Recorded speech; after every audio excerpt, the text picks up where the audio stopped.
final passage reads, "On that fated land, a great war shall transpire. Darkness will prevail, and light expire.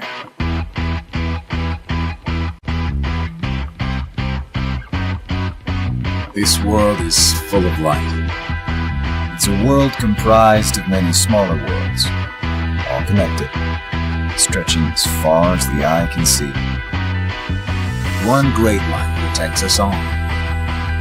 All worlds share one light, one fate." I take it you're talking about Kingdom Hearts. Yep. In ancient times, people believed that light was a gift from an unseen land. By the name of Kingdom Hearts. But Kingdom Hearts was safeguarded by its counterpart, the Keyblade. Warriors vied for that precious light, thus beginning the Keyblade War. All of this was decided. You really think you can change the future? All of this was decided. The truth is what you see with your eyes, not what you hear. Sounds like your trip around the world opened your eyes, but you got a little bit more than you anticipated. You must have seen a lot of darkness.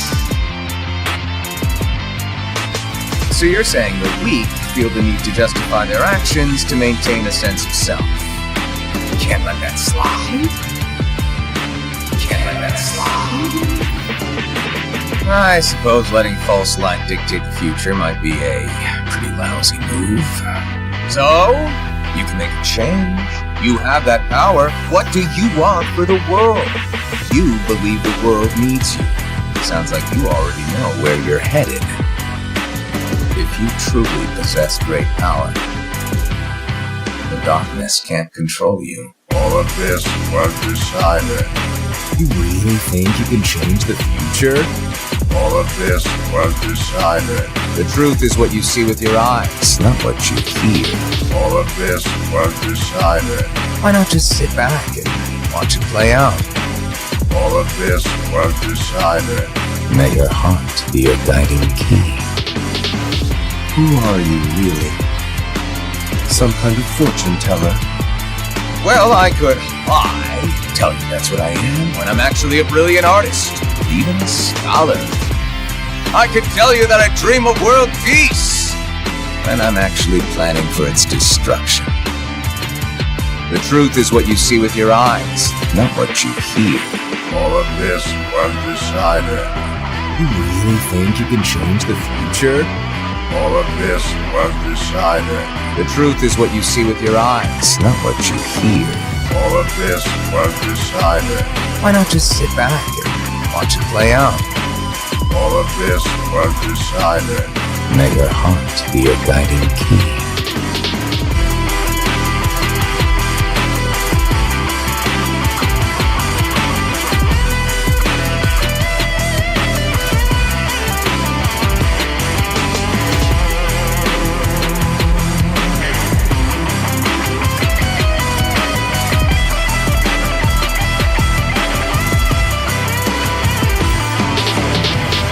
May your heart be your guiding key. Ladies and gentlemen, welcome back to the Landy Lodge, where today we are talking about some very exciting things. But before we can get into it, let's give a huge thank you to the sages of the lodge, ladies and gentlemen. The names you see up on your screen are those who are YouTube channel members, longtime Twitch subscribers, or they donate to the channel directly. Either way, as I always say, all I ask is that you're here, that we have a good time, and voice your opinion in the chat. But anyway, today's guest is a huge friend of the lodge. He's in here quite often. He always has great takes, great opinions, not afraid to piss people off too, which is what I like about him. But anyway, without further ado, everybody, please, a warm welcome to none other than Treehouse himself. Treehouse, what's up, dude? Yo, what's up, man? Thanks. I loved that intro. I mean, the not afraid to piss people off. I mean, dude, I'm in a few Discords with you, and I follow you out there. You're not afraid to Oh yeah. And I'm sure today you're I going to get into it, I'm sure. Yeah, there's a lot of similarity though with me out there though, like this morning with the Larksine tweet. But anyway, thank you so much for having me. I appreciate it. You know we have to pull the Larksine tweet up now, right? But we'll do that maybe in the 1 hour portion. Probably the end. Yeah, closer to the end. Closer to the end. The Shadow podcast. Yeah. But look, so by the way, guys, let me know how my volumes are. You know, that could always be kind of a mess at the beginning of the show, and that's where you guys definitely come in and help out. But anyway, dude, so a lot has happened in the video game world, not only with Square Enix, but with waves of Nintendo Switch 2 rumors as well. Missing Link, obviously, seems to be the beta test is complete now, to the best of my knowledge, and I know that we should expect to hear something from them in regards to that. But I figured maybe today, excuse me, I'm just lowering my volume, but maybe today we could start with maybe some of the Square Enix news. You think that might be a good place to start? Yeah. It's just the question is, do you want to do? I mean, the good news, the bad news. What do you want to start off with? Let's start off with something a little bit positive here, and I just pulling up the tweet from Genki, which I'm going to go ahead. I'm going to drop. Anytime we pull up a link, I'm going to throw it in the chat, and after the episode, I'll throw these all in the episode description. So if you want to see this tweet for yourself, I've gone ahead and thrown it in the YouTube chat. But anyway, the one I'm looking at, dude, is the one where Square Enix is saying they're going to pursue a multi-platform strategy from here on out, which is, we've had you on to discuss, not only Square Enix outlooks, but the outlook of gaming. This is something that's, in my opinion, very long overdue. I think especially with the budgets that Square Enix is using to create these games, these huge, multi-million, we're talking 50 to 100. I don't know the exact number, but I know the budget that it is taking to make the game Square Enix is making now is colossal compared to even, say, 10 years ago. And the idea that they were going to pursue this while being just limited to Sony consoles upon release and then come to PC after, it seems like the strategy hasn't paid off, right? At the end of the day, if that strategy was working, they wouldn't be changing up their strategy like they are. So what's your whole take on this situation? Me personally, I think this is a great move. I'll be more than happy to get into it, but before I blab my mouth, I'm curious to hear what you think about it. Yeah, well, it's kind of crazy because some of the best Square Enix selling franchises and titles have always been multi-platform. And if anything, they've been different platform exclusive too, right? Like if you look at Kingdom Hearts, like Chain of Memories, that was exclusively on GBA. And then, you have Recoded 358 over 2 days exclusively for the DS.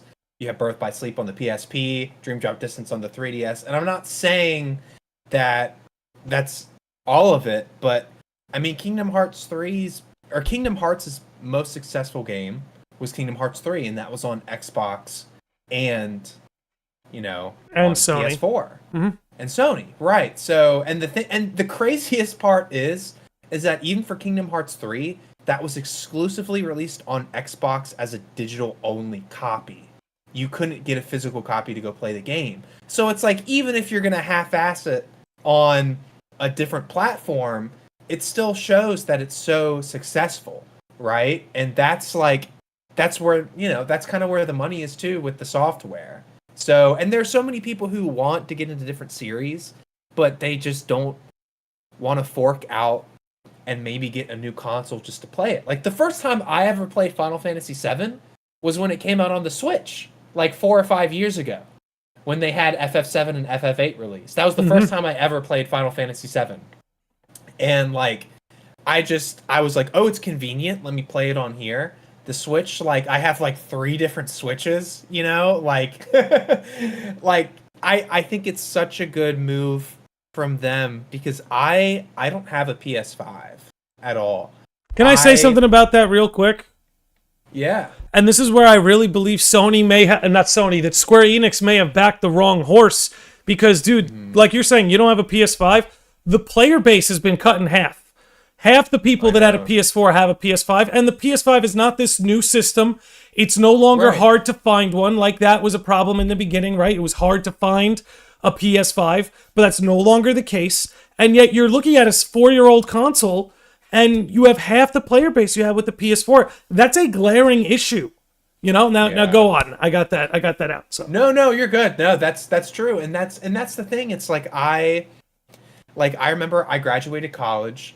I got some money for my graduation.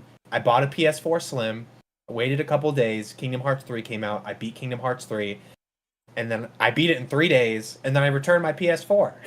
And I got my money back. And that was it. And it was even with the PS5 releasing, Rebirth looks beautiful and super fun, but I'm not going to get a PS5, especially when I feel like the PS5 Pro is slowly coming upon us. And now they're talking about different platforms. So it's just I feel like Sony has just been a little bit confused at the moment. And then it just makes you more confused about the PlayStation Portal at the same time. It's it's not, you guys did the opposite of what you should be doing. You guys made a whole different side console. Y'all just don't do that. Just the Switch is the hottest thing right now, clearly, and it's on its way to become so people understand how hot it is. It's well on its way to become the best-selling console of all time. Yeah, as it should. And if they want people to play their games, they're gonna have to put it on Switch, and they know that too. They've known that for a while. I mean, all these we talked about indie developers a little bit, and we'll talk about more of that later. But people have been able to play so many of their games because it's on Switch. And it's just the Switch is where you play new games. It's so many people bought the cloud version of Kingdom Hearts on Switch because they wanted to get into the Kingdom Hearts series. They knew it was shit. They knew it was overpriced. They knew it was laggy. But they paid that much because they just wanted to play it.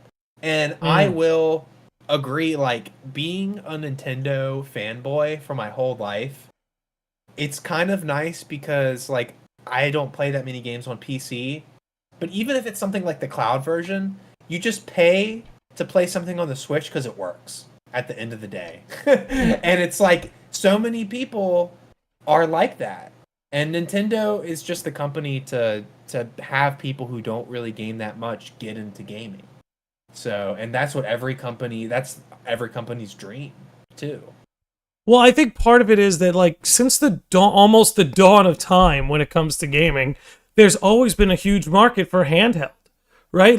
The Game Boy was as big of a splash as the NES, this was always something people wanted, and Nintendo has completely cornered the market, Yeah. And, they always kind of did, too. Yes. They always did. It's always been a one competitor scene, even when Sega was doing the Game Gear, and Sony had their PSP and their PS Vita, but it was always a one-horse race. The Switch just beat the DS not that long ago either. Right. The regular DS for sales. Right. That's crazy. That's insane. And well, here's the thing, right? It's all about what is the player base. That's what it comes down to. A lot of Square Enix fans here are on this channel, right? We love our Kingdom Hearts. We love our Final Fantasy. We love our Nier. But you know what? If the company doesn't thrive, those things either go away or they get bought out by another corporation that doesn't understand them the way these creative teams do, which, that's a ticking time bomb in terms of fandom. That said, getting away from that, at the end of the day, the fact of the matter is Square Enix limiting their audiences. Look, let me rewind a little bit. You're never going to capture the hype that you have on first release. For instance, Final Fantasy VII Rebirth just came out. The hype surrounding Rebirth upon its initial release will never be eclipsed, even when it comes to PC, even if it's a launch title for Switch 2, even if it's on Xbox Game Pass. No matter what, you can combine all three of those. You're never going to get the hype and the attention you have upon release. And limiting that release window to a fractionated player base, particularly one on Sony, was a losing formula no matter what way you bend it. Yes, Square Enix got upfront cash for doing this deal, but that doesn't matter. That upfront cash does not replace building and sustaining a long-term fan base and introducing new players to your brand, Yeah. to your anthology, to your franchises. So to me, it's like Nintendo's the biggest horse in town. Gaming has always been a two-horse race. Let me just switch there for a minute, too. It's always been a two-horse race. Nintendo versus Sega, Nintendo versus Sony, and some people will argue that in the PS3, 360 era, that was a three-horse race. Look, the only reason that was a three-horse race is because Sony completely bombed, and Microsoft's system you had to buy 3 times because of the red rings. So all those numbers are skewed, bottom line. That said, it's always been a two-horse race, and I really think where we're headed is it's basically going to be Nintendo console versus PC. Like, instead of it being like a two-horse console race, you're almost going to have Nintendo versus PC. I really think that's where we're headed. Because you look at the sales that the Legend of Zelda series is putting up, we're talking about, 30 million units on both Breath of the Wild and Tears of the Kingdom each, combined 60 million units. Come on, there's no reason Final Fantasy shouldn't be able to keep up. But the fact of the matter is, Zelda just has a larger platform to stand on. And look, I want to get into graphical capabilities and why all this happened, but do you have anything to kind of say on that matter before we move forward? I would even argue just that Nintendo, there was a time when they were in the race, but they've also been really good about not being in the race too. And I think that kind of happened honestly, I think it really happened when they've always kind of been that way about doing their own thing. They've always been focused on their ideas and getting people into their consoles for different reasons. Like the Wii sounded so ridiculous, right? But they didn't care, and the Wii sold insanely well at the same time. The Wii U obviously didn't sell too well, but when they made the Switch, they weren't worried about other people's graphics. They weren't worried about all these crazy games being ported over to the Switch, even though some of them were. They've always been focused on what they want to do and how they want to do it. And I feel like Sony and Microsoft have always kind of been like eyeing and competing with each other when Nintendo's just kind of been doing their own thing. And they've been doing it well. So, and it's funny you mentioned the Xbox 360 because I wasn't really like around during that era. Like I had a 360, but I remember people talking about how the Xbox at the time, the first generation Xbox, was actually a really good competitor at the time going against Nintendo and Sony. So, and then obviously the 360 is like their their golden console, but that was their strongest generation for sure. Yeah, definitely one of their strongest. I mean, at least with Sony, they're just at least creative. But I feel like Microsoft, out of all of them, is just the most lost, and I feel really bad for sure. Too. For sure. I feel awful about it. I don't. But Nintendo's, they've always, even when Satoru Iwata was around, he knew he was going to get criticized for the Wii U and the Wii and all these different consoles, and they laid to it, and some of their consoles did fantastic. And I think it's almost insane that Nintendo has still been that same way at the company. It's just their moral values for gaming are so high compared to other companies. Well, and I think that's why it's been doing well. Well, and I also think their strength is they just know how to get in your home. Right? It's sell the Switch, ask questions later. Sell the console, ask questions later. They just know how to get that console into your home. And I think their massive success of the Wii is part of what held the Wii U back, because people felt like, why do I need this? I think you see something similar happening with PS4, PS5. But taking us back to Square Enix for a minute, what is your take on them now opening themselves up more? You were touching on it a little bit earlier, but I kind of want to pick your brain about Nintendo specifically, because they've always had a cozy relationship with PC porting. Usually 6 months to a year after a game's out, they end up porting it to PC. I know FF16 is on its way to PC right now. But in terms of working with Nintendo again, there's a lot of implications to that, right? The idea that Nintendo's tech is always behind when compared to a Sony, Microsoft PC. So the idea that they're going to start focusing more on Nintendo platforms, there's a lot of implications to that. What do you make of all that? It's honestly, I don't think they even know what to do yet, to be honest. I think they're all trying to figure out. I mean, they obviously have dev kits of like the new Switch, and I'm sure they're working on stuff. Like there have been reports of like FF7 Remake running on the Switch better than it did on PS4. I did want to bring that up. Let me just pull up the article, I guess. Did I actually? Sure. Oh, I forgot to pull that up. Look at that. Anyway. Which I 100% believe. I'm sure that shit was shown. 100%.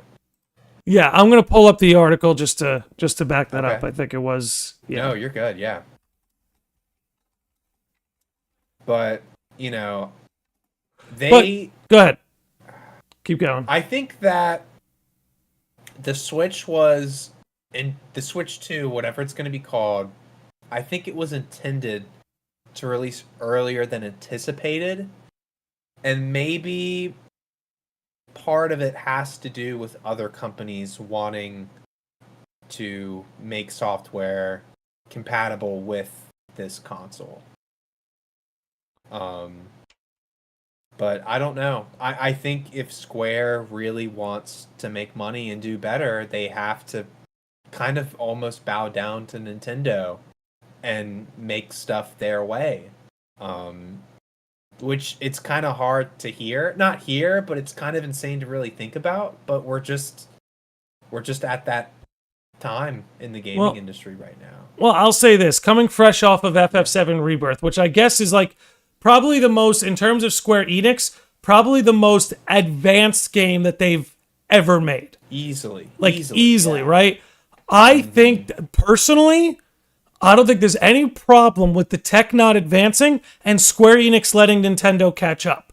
Now, I got the article pulled up here, which comes to us from metro.co.uk, and it says right here, I'm a Hero 2 is one of the more reliable rumor mongers of recent years, and recently suggested that Square Enix has already managed to get FF7 Remake or possibly FF7 Rebirth to run on Switch 2, and it took no time and runs like a PlayStation 5 game.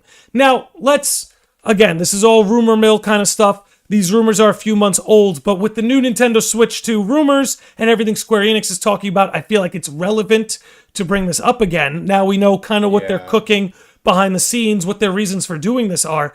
Look, if they've got Rebirth running on the Switch 2 already, then I would say you halt your tech and you let Nintendo catch up. They've got the largest player base, they've got the best staying power, and they've got the most consumer trust. That's the bottom line. When it comes to the console world, Nintendo is king, and there's no question about it. I love my PS5. I love my PS5. I don't think they have a choice. To be there is no choice. Really you're right. They don't have a choice right now. There's no choice. Don't. I mean, adapt or die. And I believe that too. And part of me feels like I even remember back in 2018, third-party developers or AAA developers were reporting that Nintendo was giving them Switch 2 dev kits saying it's like, you guys are going to be able to make these games 4K ready.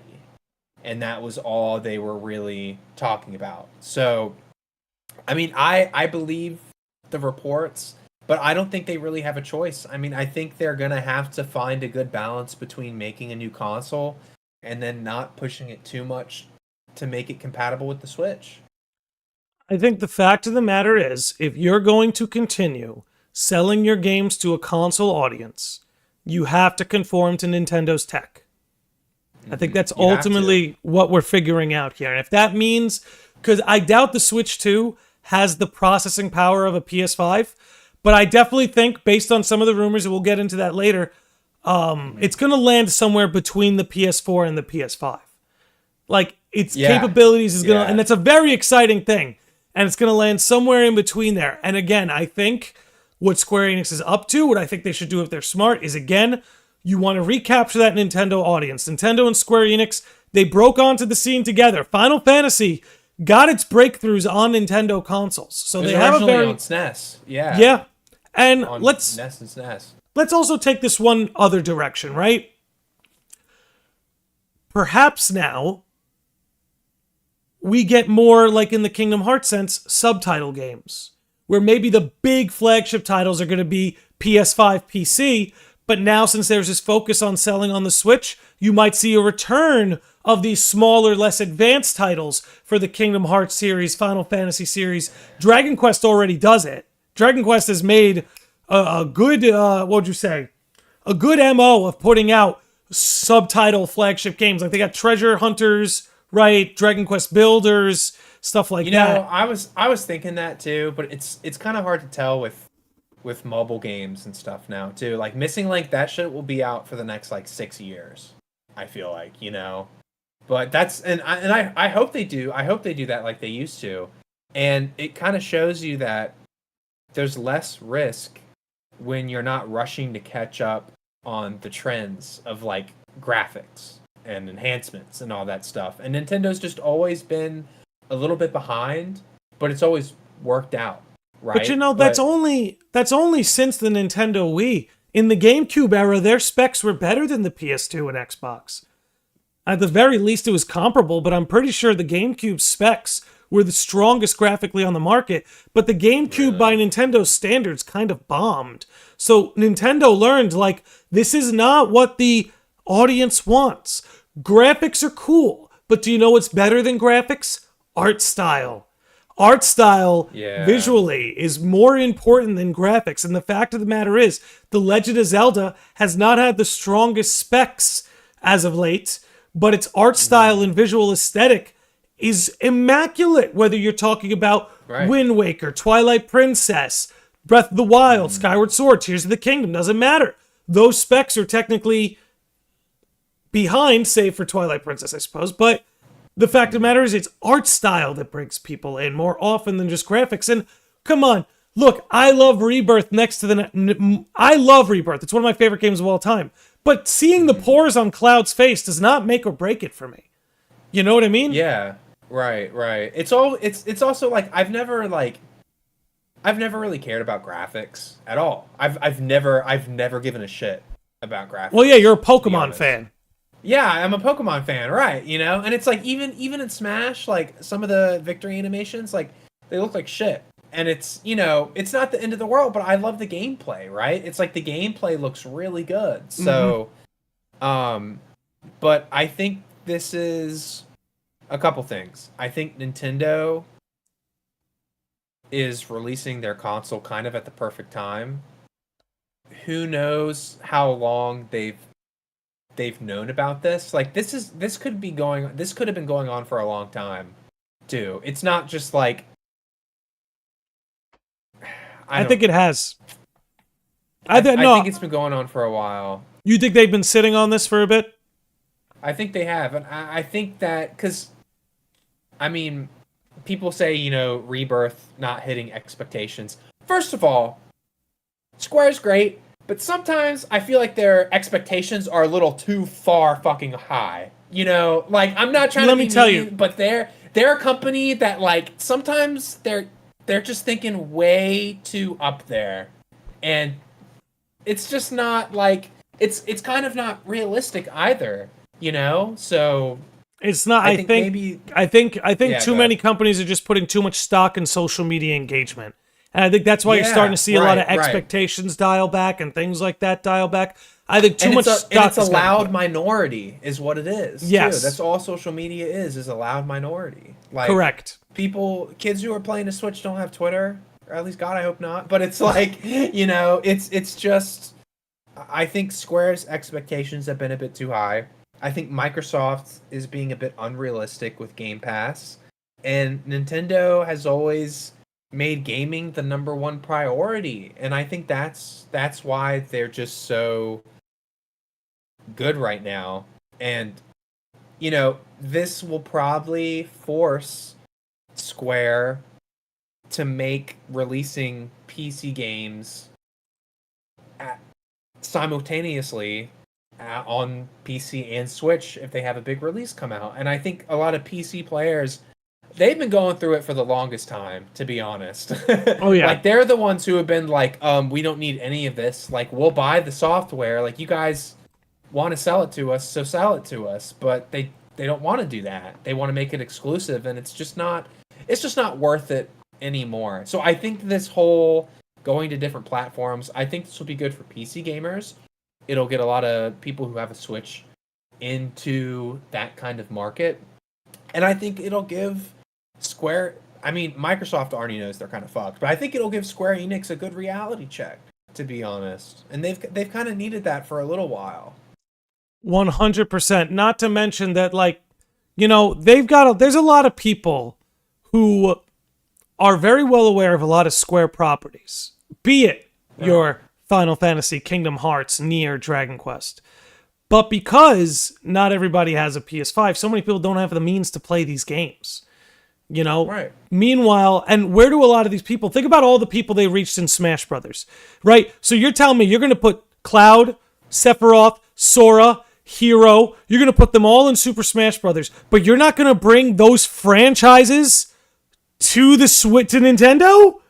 Why you know what I'm saying? So, to be fair, I'll give them credit because when Dragon Quest 11, I think 11 did come to the Switch. I guess this is more in regards to, and Nier is on the Switch now too. But I think the bigger point is that the Switch has really been the first console for Nintendo in a long time to kind of embrace these other companies, and that's also, and you know, I'm not saying, you know, Nintendo's king and Square and Microsoft are down. I think the Switch being so successful really made Nintendo reach out to these companies, and now you're seeing the success of the Switch, and I think it's because the Switch accepted so many indie developers. They not only had Dragon Quest on the Switch, but they had a whole limited edition bundle. They had a Switch edition, Dragon Quest edition, with like parts on the physical Switch itself. It was the first time for a long time before the special release of Dragon Quest XI where you could only play in 2D and 3D and have the special music on the Switch for the longest time. That was just an exclusive for that system. So, and then later it released on PC and then Xbox or whatever. But it's like, I think everything that we're kind of, the negatives that we're talking about for Square and Microsoft, that whole situation is what Nintendo did, and that's how they're successful right now. So I think Square Enix developing for whatever is going to be huge, and I think that'll save them at the end of the day. I really think, and I think Nintendo could kind of save Square in that situation. I think so too, because I think at the end of the day, it all comes down to what's the player base, you know. And if you're going to make sequels to games like Final Fantasy VII Remake, and then make those sequels exclusive to a player base that's been cut in half, that's right. A recipe for disaster. You know, I hope the upfront crash was worth it, and I like their pivot now. And I just think ultimately, like you said, they're not doing this because they want to. They're doing this because they have to.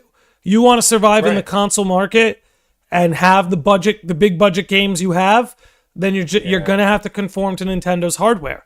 Now, I want to first give a shout out to Josh C., who has been a member for 13 months. 13's a big number here in the lodge. So big love to Josh C., who says, I am worried the potential downscaling of FF7R Part 3 will be kind of jarring. As long as that doesn't suffer from multiplat, I'm good. I think, here's what I'll say. I don't think there's anything wrong with downscaling your game to put it on a console like a Switch 2. But I think that does mean the ideal way to play it will still be probably on a Sony console or PC. And that's what Sony's going to have to lean into, by the way, before we get into Square Enix here in this new tweet, is they're going to have to lean into, like, where the best way to play your console games. Right? Switch 2 is great, but the PlayStation, you know, it's a little bit silly, but in terms of marketing, you have to be hyperbolic. You could say PlayStation's for the big boys, right? You want that crispy 60 frames per second, you're going to come to the PS, like, that's just my point. Anyway, I want to get into this. It's the second Genki tweet I sent you, Treehouse. I put this link in the YouTube chat. I'm going to do it again, just in case people want to see this for themselves. So in a very Square Enix fashion, they seem to name this business plan Square Enix Reboots and Awakens. Yeah. So they break it down into 4 things. Enhance development productivity by shifting from quantity to quality and focusing on fun. That focusing on fun is kind of a duh, but let's go to the quantity quality. So they've been doing this for a couple years, right? Because it was a couple years ago they sold off their Western studios. So Square's been pivoting like this for a little bit. Right, this is kind of what you were observing with Nintendo. Like, hey, the moves being made now by these companies have kind of been in the works for a couple years now. This is just another example. So it seems like they cut off not only their Western studios and Western IPs, it seems like their smaller IPs, like the Harvestellas, you're not going to see much of those anymore. Foam Stars, things like that, you're not going to see much of that anymore. And for some of us, we were scared this meant The World Ends With You. But ever since that Ray Nadas crossover and them including World Ends With You in a lot of their social media posts, it would seems like The World Ends With You is safe for now. But in terms of cutting off their Western IPs and announcing they're kind of going to abandon smaller IPs or more experimental IPs, that one is really par for the course. Honestly, dude, as much as I love new IPs bursting onto the scene, I think if you're Square Enix, you kind of have to do this. What are your thoughts? Yeah, I mean, that's kind of like, I don't mean to compare with Nintendo so much, but it's like, I've always loved, I mean, it's kind of a Square Enix Nintendo podcast. You're good. Compare them all you like. Yeah, well, it's like, you know, like, as much as I love Pokemon and Mario and Zelda, right? I want new IPs. Like, I want something fresh. I want something new. Like, I don't know. I think that they're... Can I interrupt you real quick? Yeah, please go for it. Technically speaking, because these series are an anthology, when every Dragon Quest and every Final Fantasy gives you a brand new cast of characters, a new world, can that be considered a new IP, right? Because FF7 is technically a different IP than FF9. Hasn't Square already kind of solved this problem by making their series more anthologies as opposed to a Kingdom Hearts, which is more like a canonical sequel?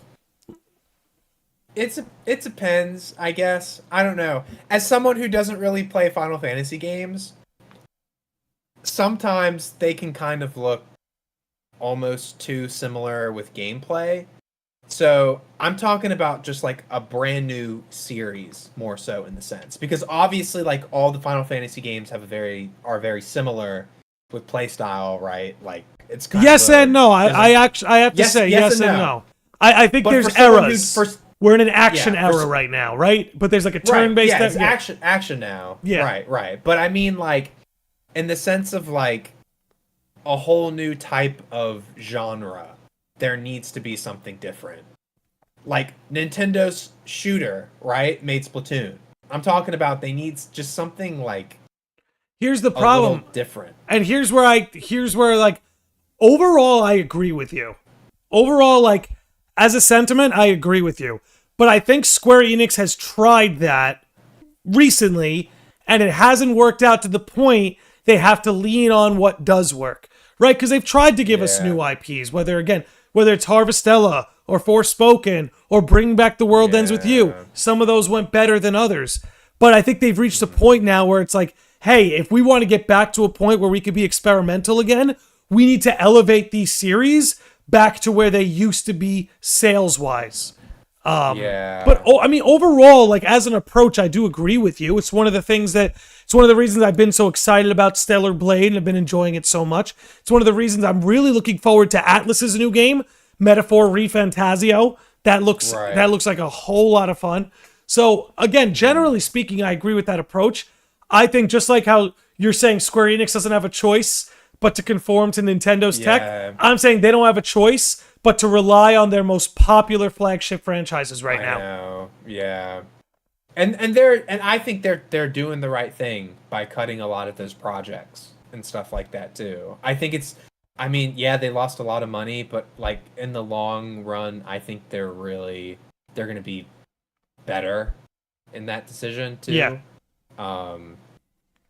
But, you know, maybe, like, who knows? I mean, maybe not all of them were cut. Maybe it was just like they picked, you know, a good amount of them. They might save them, put them on the shelf, come back. I just don't know.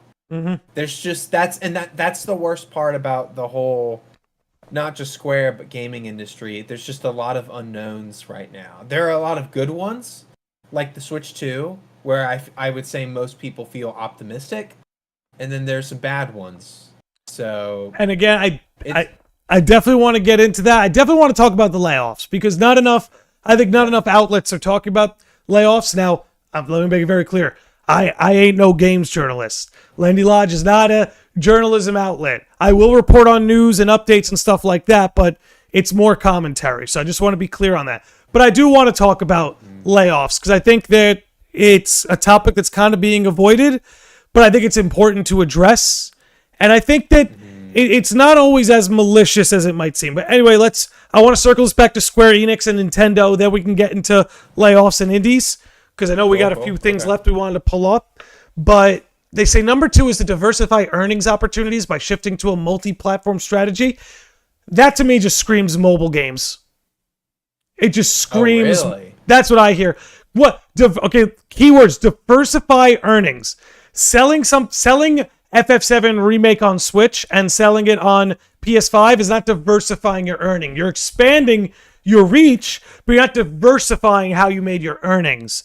That to me means actually mobile games, live service, maybe even they change their DLC structures. Because I'll say this: if FF7 Rebirth offered a $15 DLC that had like 4 costumes for every party member in Rebirth, people would buy the shit out of that. So maybe it means more of that. That's what I'm hearing from that. What's kind of your take? I mean, I think that in general that like our like modern day phones cost like $7,000 to $1,000 now, which is fucking crazy, right? I think gaming on mobile has always been underrated. We've been able to like even just emulate, like I can emulate 3DS games on my phone and they run super well. I think it's actually a great idea to kind of pull the popularity side of mobile gaming in Japan and bring it to the West, kind of like they have with their franchises. So I think Missing Link is a big part of really pushing that mindset of that you can play games on your phone. Because they're powerful enough, but does everyone have a powerful phone? No. So how are they going to optimize it? How's it going to work with, these like transactions in it? I think they need to be careful about that part specifically because it's a great way to get people into a series, right? Like so many people who are hyped for Kingdom Hearts 4 or haven't played a lot of Kingdom Hearts game, it takes one tap to install it on your phone and just try it out, right? It's no console. You don't have to pay up front. I think mobile gaming is so slept on.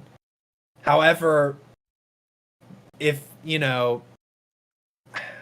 it's another unknown of if it's going to work out like it does over there. At least it works out in Japan, though. At least it's working for someone, which is good. But you tell me, because I don't know anything about this. So what's the deal with the Final Fantasy mobile game? It was like Final Fantasy. Which one? Brave Evixis or? No. It's Final Fantasy 7. Ever Crisis game. Ever Crisis. So what happened with that? It's still rolling. It seems to be doing well enough to keep it going. They're keeping up with it more than I thought they would. You can play it on PC. It has controller support. It's one of the reasons I'm optimistic about Missing Link coming to PC. Because Ever Crisis launched, they had a huge launch. They ported it to PC within like a month. So right. I'm very confident that if Missing Link has the kind of launch Ever Crisis does, we could see a similar quick turnaround time. That said, I would agree that mobile gaming is underrated, but I think not just from a consumer perspective, I think from a developer perspective too. And I think more often than not, developers have tried to see mobile gaming as just like tap, tap, tap, gotcha. Whereas, and maybe I'm shilling a little too hard here, but from what I can see and from what I hear from people that have gotten their hands on this game, they're saying Kingdom Hearts Missing Link feels like a numbered title. That when you're playing it, it feels good to play, that the action feels good. Yeah. It doesn't feel like Dark Road, Missing Link, tap, tap, tap, tap, tap, tap, tap. There's actual maneuvering and strategizing and there's a different approach. There's an action approach as opposed to a tap, tap, tap, right? But at the end of the day, we won't know till we get our hands on it. But I think that Yeah. that's what they want to do. And I think it's a smart And thing to do. and- If you can make mobile gaming fun, look, I take this freaking thing with me everywhere, okay? If you can make gaming on it fun, I'm not going to hate you. But don't make it a slot machine. You know what I'm saying? It's funny because, like, I haven't played a lot of mobile games. I just emulate a lot of games on mobile, and it's been great. And it's like, if someone could kind of have that same mindset, specifically kind of like what it sounds like with Missing Link, then it sounds very hard. Like, I know nothing about game development or anything, but I could only imagine that making a video game for a phone is just hard. But maybe, maybe that's a whole nother genre of gaming to get into, Well, back when Nintendo wasn't doing so well, Game Freak thought that's where Pokemon was going to be headed, was onto people's smartphones. I remember that, yeah. Sword and Shield was kind of designed to be compatible with that from the beginning stages. Obviously they changed course quick. That, yeah. But I want to move on to number 3 here. They say, and maybe this is a good point to talk about the layoffs a little bit, create greater foundational stability by rebuilding overseas divisions from the ground up and new HR and management systems. So what that says to me is that, all right, for one, it seems like they want to change something about their HR and management approach. Middle management seems like it's being overhauled at Square. For what reason and why, we could only speculate, and I'm not comfortable saying anything too definitively. And I have a habit of speaking abrasively and certainly, so I'm gonna maybe skip over that. Do you have any thoughts before I maybe twist this into talking about layoffs a little bit?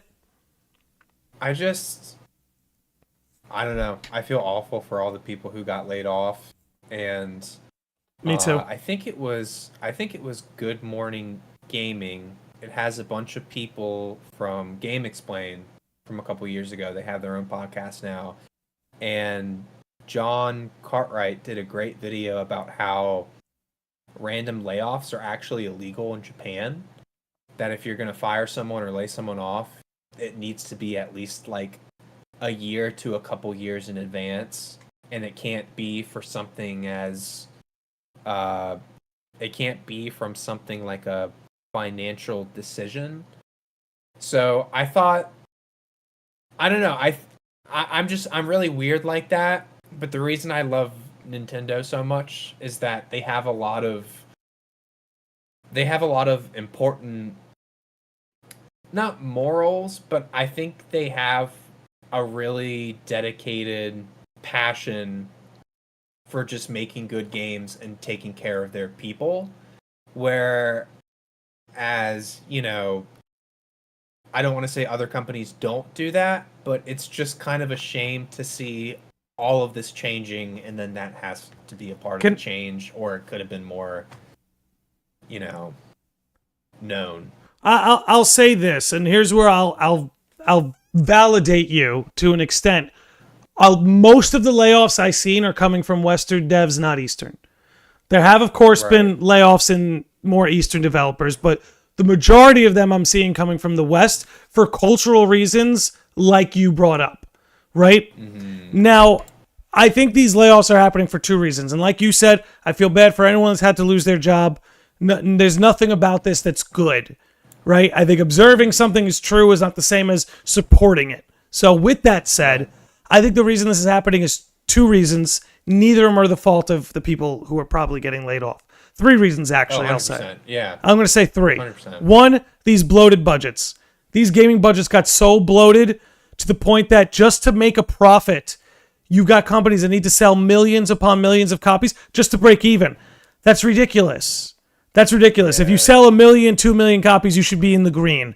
Bottom line, you want to create something that's sustainable, unless you plan on being Pokemon or Animal Crossing, you need to set yourself up so that just a couple million copies justifies the existence of your business or your franchise, right?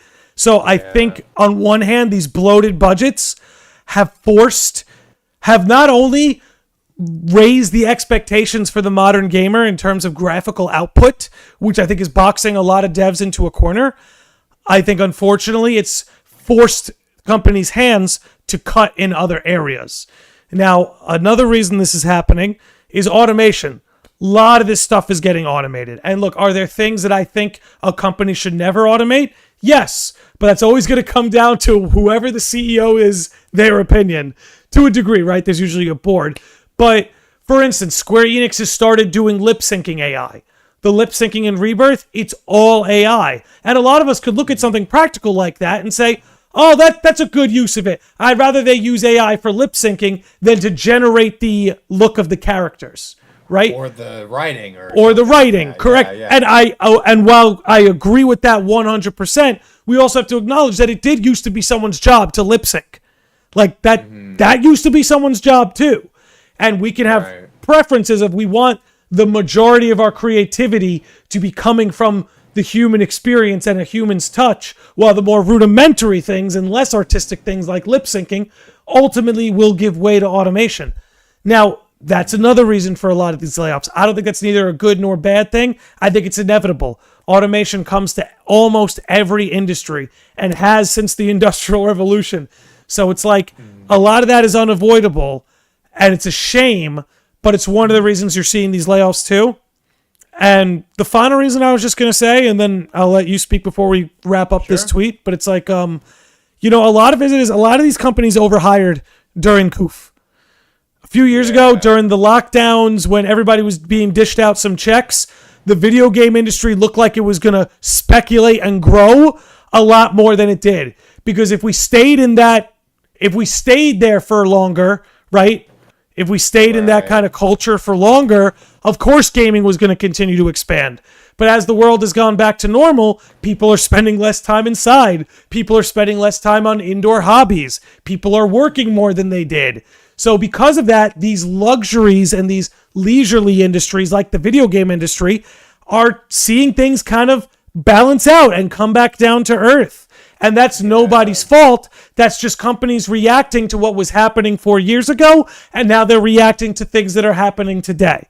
And the truth is, things are very different today in the world than they were 4 years ago. And part of that is that tech industries across the board, right? Not just video games. You're seeing it in social media companies. You're seeing it in Amazon. Tech across the board, these jobs are getting cut because, again, for every reason I just explained, I don't feel like I need to go over it again. But before I continue rambling on, do you have anything to say about all that?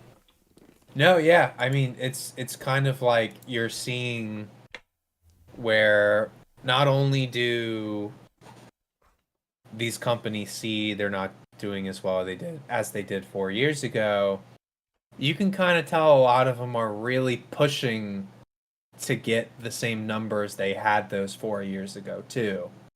And that's the part that kind of drives me crazy. Can I explain why? Yeah, go for it. Because I wanted to talk about indies today, and this is why I think indies are going to win in the long run. Treehouse, the reason that is because so many of these companies have gone public. Square Enix has gone public. Nintendo's gone public. Capcom's gone public. I could keep going. All those companies Microsoft technically owns, public. So, by virtue of being owned by Microsoft. Anyway, the problem with that is once you go public, your business is now reliant on investor money. And to attract investor money, you have to speculate growth. You have to give the investor a reason to believe your company is going to grow, right? If Capcom and Square Enix stayed lateral and didn't grow, all the investors are going to pull that money out and their operating income plummets, and that could put a business out.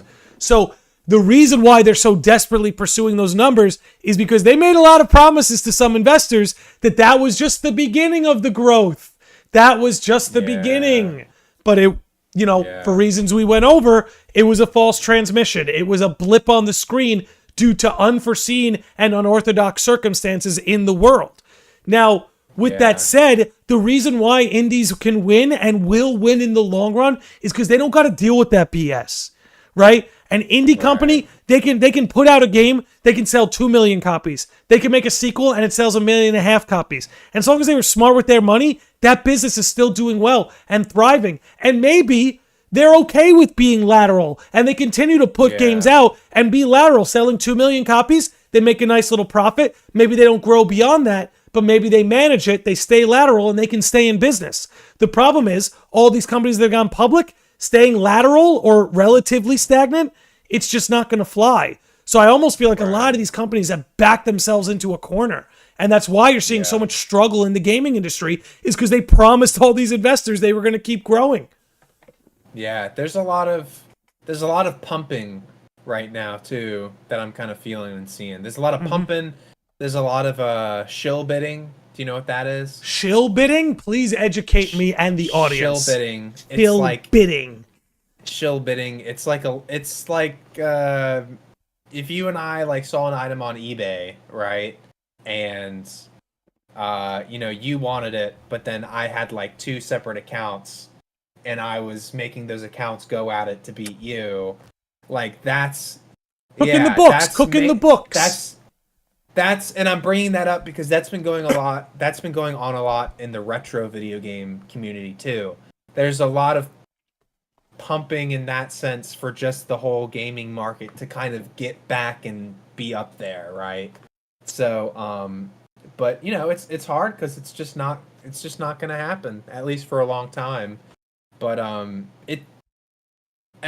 just say a little bit of this, but it's also when we were talking about Square's expectations, right? There's always like companies always like they obviously want to make a profit, but most of the time they want to make more of a profit, and if they don't make more of a profit than everything, they just flip the fuck out. Exactly. Right? They promised growth. Yeah, they promised growth, and so it's just kind of, I think that has a lot to do with it too, because like you were saying, like, oh, we're telling the investors, oh my gosh, we're getting so much money. It's like we're getting more money now. It's just kind of, I don't know. It is a shame that it's all happened. I feel like, and maybe this is just me, and I know I'm like so ignorant to all of it, but I'm feeling a little more scared for Square sometimes than I am Microsoft, because I feel like Square's changing too much too fast. And I'm hoping it's going to be good change, but it just gets me really worried because when you have an environment of workers and developers and you have these layoffs and these firings, everyone's in a really emotional state too. There's a lot of pressure. And if you don't know, you could get laid off any second. Even if you do well, like Hi-Fi Rush, it's a really, like I was saying earlier, it's a really unknown time for a lot of goods and a lot of bads. So, we'll just have to see what happens. It's a wild time, and like you, I am a little worried because it's like, desperate times call for desperate measures. Maybe we're seeing a lot of this change because this is what Square Enix needs to do. And I know some people, they like buyouts. I can't understand why, but the idea of a Sony buying out Square Enix does not excite me. It does not excite me. That seems like a kiss of death.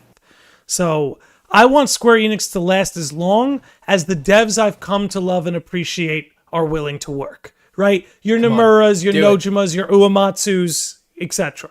Right? Do it, Nintendo. Buy Square. No, I'm just kidding. If someone had to. Xenoblade's doing all right. Yeah. They're doing it. Bayonetta ain't doing too bad either, Right. I've seen worse buyouts than Nintendo buyouts. I'll say that. Yeah, I've seen much worse buyouts. So I don't know if you had to pick your poison. Right. I think that's what I'm going with. The last one here is strike a balance between shareholder return and growth investment. That really just goes into everything we were just talking about. Shareholder return and growth investment, striking a balance. Almost as if what they were promising before was an imbalanced proposal. So, and there's a desire to correct that. But I think it's exciting. Personally, as a Square Enix fan and as someone who also owns Nintendo consoles, to me, this is a very exciting prospect. It's good for everyone, and that's the thing. Everyone's kind of a winner in this case scenario for all these consoles because it gives everyone a chance to play it. It's not gatekeeping anything anymore. We're in a time where like you just like why can't everyone play it on what they want to play it on? It just doesn't really make sense. Like it did back when consoles were first coming out and companies were that competitive. But it's it's like these companies are stronger when they work together in that sense. So, and I got one last Square Enix thing here, then I figure we can move on to the Switch 2. Cool. I really want to just bring attention to these top two numbers. That their net sales this past year were actually up about 4%, but their operating income was down 26%, which is a crazy number. Now, I've seen some people who look. I don't think this is a doomsday for Square, right? But I do think it's imperative they make some decisions and changes if they want to stick around in the next 10, 20 years, right? For instance, Yoshi P, he wants to keep FF14 going another 10 years. If we want to see that through with Square Enix, they do need to make some changes. I don't think it's doom and gloom, but I think what you're seeing here is, look, I've seen some people be like, oh, but the sales are up. If the sales are up, how could that be bad? Okay, look, in the last year, they've dropped FF16 and FF7 Rebirth. That's two mainline Final Fantasy titles. That's Square Enix's biggest IP. And if you drop two main Final Fantasy titles in 1 year, you don't want to see net sales at 4%. You want to see them at 14%. You want to see them also, at 24%. I if feel it's like that that's kind of year. Also, another reason for why it's kind of been going around for a while, too. Yeah. Maybe, I don't know. But to release two mainline Final Fantasy games, like, I kind of think that's not the best sign. But I could just be overthinking. I don't know, but maybe it's been going, there's so much shit we just don't know. There's a lot. Either. Correct. There's a lot. There's a lot that we don't know. But look, Square Enix, the most bread they make is from Final Fantasy 14. And as you see, their MMO income did go down, right? See, that doesn't have anything to do with sales. That's more a subscription service and stuff like that. But I think that's something you can expect to see from Square too. I think you're going to see more MMOs. I really do. I think Missing Link is almost being developed to be a quasi-MMO, and I wouldn't be surprised if you see them do more of that in the future, just because FF14 really makes a lot of money for them. For instance, you want to know when Square Enix is in big trouble? If for whatever reason Dawn Trail bombs and people start to rescind their FF14 subscriptions, then you should be worried. But overall, I actually think, like you're saying, everybody wins here. I think what's going on at Square Enix is a win for everybody. I think letting Nintendo's hardware catch up is a good idea. I think putting your flagship titles on the Switch and on Nintendo consoles is such a good idea. So, I mean, look, anything else before we move on to Nintendo? No, I think I really want Square to do well, but I think that they're getting hit real hard. Listen, like all these companies, well, I don't know about all of them, but at least I know for me, like the Wii U era was such a wake-up call to Nintendo that almost made them file for bankruptcy. Yep. And I don't really know if we've seen that situation for these two other companies. Maybe this could just be their Wii U era. In a sense. Josh Z in the chat says they're just riding the ship before they hit the iceberg. Could be. Right, they're just like, look, there's that iceberg if we keep going this way, right? If we keep Sony exclusive and, giant bloated gaming budgets, if we keep going in that direction, we're going to hit this iceberg. Maybe we dial it back. Let Nintendo catch up. Let's go this way. Right. Let's put Remake as a launch title on Switch 2. Things like that. Yeah. Let's make Cloud and Sephiroth guest characters in Soul Calibur 7. A man can dream.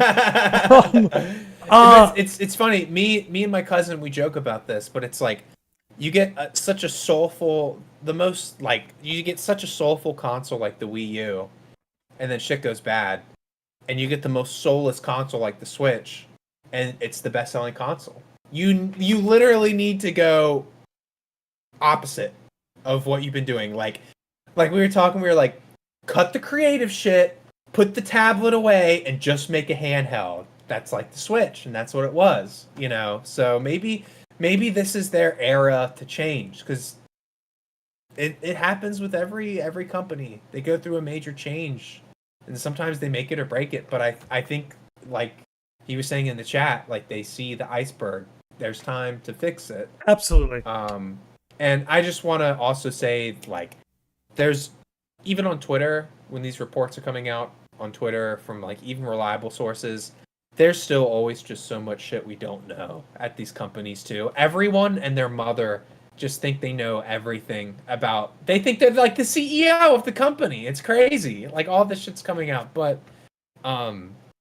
well, because like you're saying, there's things we don't know, right? We don't know how much debt they have. We don't know, or lack of debt they have. We don't know how much money they have in the bank. There's a lot of things that go into a company's financial health that's just not available to you and I. Yeah, like the numbers I had pulled up before. Right. It wasn't their strongest year, but it's not a disastrous year. You know, the operating income is a little scary, but the rest of it isn't disastrous, you know? Right. But I see people saying, oh, this is the end. It's over. It's like, do you even if you knew what you were talking about, like you're saying, we don't have enough information to really know any absolutes. But I do want to move us over to Nintendo. Okay. I know we're over. Before we do that. Oh, yes. Go ahead. Hold the chat down. I'm going to use a little Kingdom Hearts bathroom. Okay. No problem. Cool. You go and do that. I'll hold it down with the chat. Let's see what we got. Okay, Theo says net is post-cost of taxes. They didn't post the gross, but I imagine it was nothing to scoff at. You know, that's the thing, man. It's like I was saying. They didn't have a disastrous year. They just didn't have the year they expected. You know, in a year where you launch FF16 and Rebirth, you want more than a 4% net increase in sales, right? And it's not like the year before they were selling Kingdom Hearts games like hotcakes, or Dragon Quest games like hotcakes, or a new Nier game like hotcakes. So it's not like the previous year they're comparing it to was some like flagship mega year for Square Enix. But in a year where you launch 16 and Rebirth, you want to see an explosive. Yeah, I know Square can be a little crazy about their sales expectations, but I actually understand if this year was below expectations. Because when you think about the quality of games that were delivered in FF16 and FF7 Rebirth, it's immaculate. Like, I'm sorry, look, I'm a huge FF15 fan. Not huge. I'm a big FF15 fan. I genuinely really like that game. I love those characters. There are mechanics from FF15 that I still wish would be used today, like the camping mechanic. You know, getting those intimate camping scenes. Anyway, I'm getting off topic. Here's the fact of the matter. The fact of the matter is FF15 is one of the best-selling Final Fantasy games ever. But the fact of the matter is FF16 and FF7 Rebirth are a much, much higher quality game and experience compared to FF15. Just in my opinion. Someone who really likes and loves FF15. But what Square put out in terms of a game, right, when it comes to stories and characters, a lot of that can just be subjective. But when it comes to the game itself, FF16 and FF7 Rebirth are on a whole other level compared to, say, an FF15, FF13, FF14 1.0. So you want to see a much more explosive increase in sales if you're putting out games of that caliber compared to what you would put out in the past. Treehouse, how was the little boys' room? It was great. Washed my hands like a good Smash player. Like a good Smash? You put on deodorant too? I hope so. Let's not go too far, you know. KH Guides in the chat says, I think 2023 fiscal was a springboard year for them, considering their new mid-sized term goals. It was I would say it was an okay year for them. I think a springboard year is a great way to put it. It was a good enough year that they can really propel themselves in the coming days. Now, Guides is such a pro. He is a pro. He's a professional. He just knows what to say. We've always said Guides is a professional. Now, Trey, I want to get started on the Nintendo chat. Should I put up the video of Reggie? I think that'd be a great place to start with everything we've talked about. Yes. All right, let's pull this up. So, how do you know how long ago this was? E3 2024. So this was very recently. What? Wait, no, what? E3 2004. It was. Okay, the tweet said 2024. I think that's a typo. Yeah, but that's from 2000. This is 2004. Mm-hmm. Okay, for a minute there, dude, I'm not gonna lie. For a minute there, the fabric of reality started to slip for me. I was like, what do you mean E3 2024? Oh, the world I live in, that should be impossible. Yeah. Oh, okay. Let's play this video because I think it's something that has aged incredibly well. If you guys don't mind, I'm going to knock the chat highlight off. Let's blow this up a little bit. I think this has aged incredibly well. So let's let Reggie do the talking. It is game time. It's a new day for me, and a new day for Nintendo. So let's get a couple things straight right off the bat. Part of my job is finding a way for you, the game experts, to have fun. At the same time, I understand if you're among the terminally hip, Nintendo isn't your only choice for gaming. But maybe what you've already seen helps you understand that we're serious about expanding what we do. We also understand that we're not going to run our company just for hardcore gamers. There are gamers out there who aren't as knowledgeable as you, gamers who aren't your age, gamers who don't have your tastes, gamers who live for Mario and Yoshi and Pokemon. It's my job, it's Nintendo's job to make sure we satisfy all the gamers and to do it better than our competition. We know that this is your third stop on the press tour over the last 24 hours. We know what you've seen and heard, so let me draw a comparison. One of our competitors is a manufacturer in Japan who wants to capture every one of your entertainment dollars, transporting all your content between all your electronics devices on their memory sticks. We're not that company. And there's another company out there who doesn't care what you do as long as you do it on their operating system.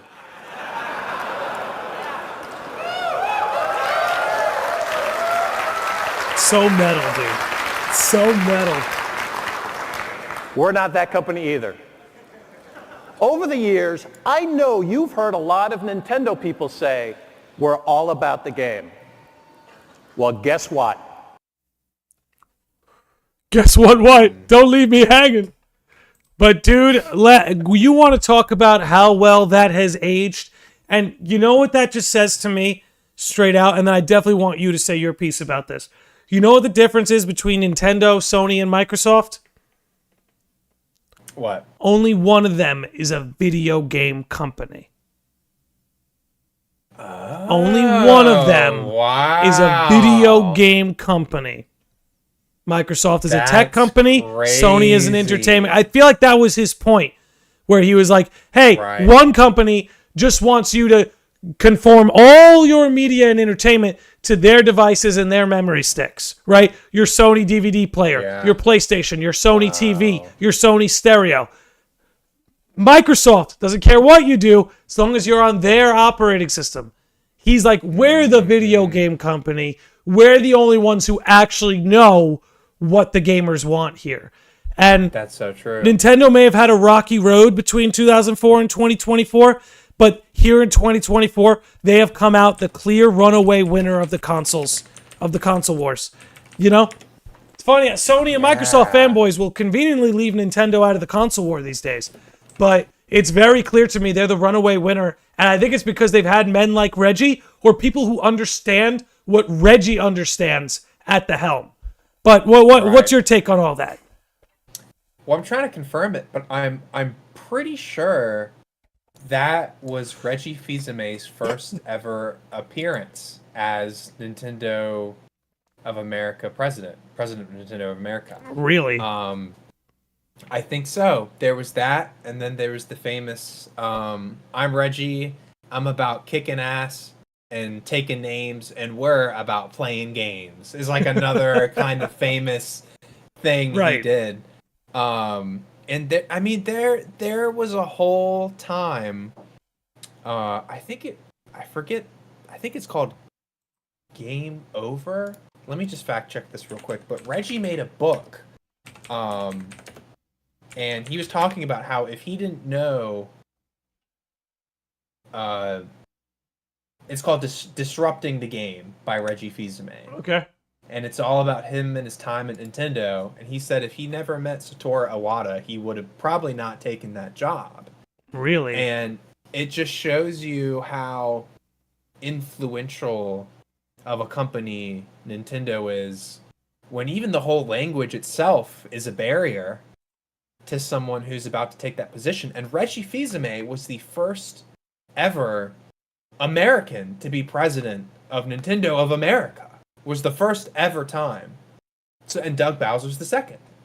So it just kind of shows you that level of anything trust that Nintendo is so strict about their presidents in different countries representing what they're trying to do. And I think Reggie did it in literally the best way possible. But yeah, Nintendo, that's why I've always loved them. Like, even when they were struggling, they've always kind of done things their way, and they've always been about making good games. Even as of recent, for Mario Wonder, there was no time crunch to develop that game. They were given creative freedom. There was no time crunch on what to do. They wanted to make just a new, fresh game that felt different. And they did, and it was so successful. And just that speech has aged incredibly well, because even when Nintendo was at their lowest, they were trying to make good games, too. So, well, I mean, you could argue that they've always made good games. Even in their weakest eras, even though a lot of their first-party content fell by the wayside, even when they did manage to get those games out, they were still of high quality, you know? Yeah. Yeah. Yeah, dude. Exactly. You sent me a few links. What's the next one you want me to pull up here? So that was really the main one, but the other one was a pretty great sit-down interview with Satoru Iwata and Tetsuya Nomura, which I thought was really Is this about the impact of Mario 64? There's that one.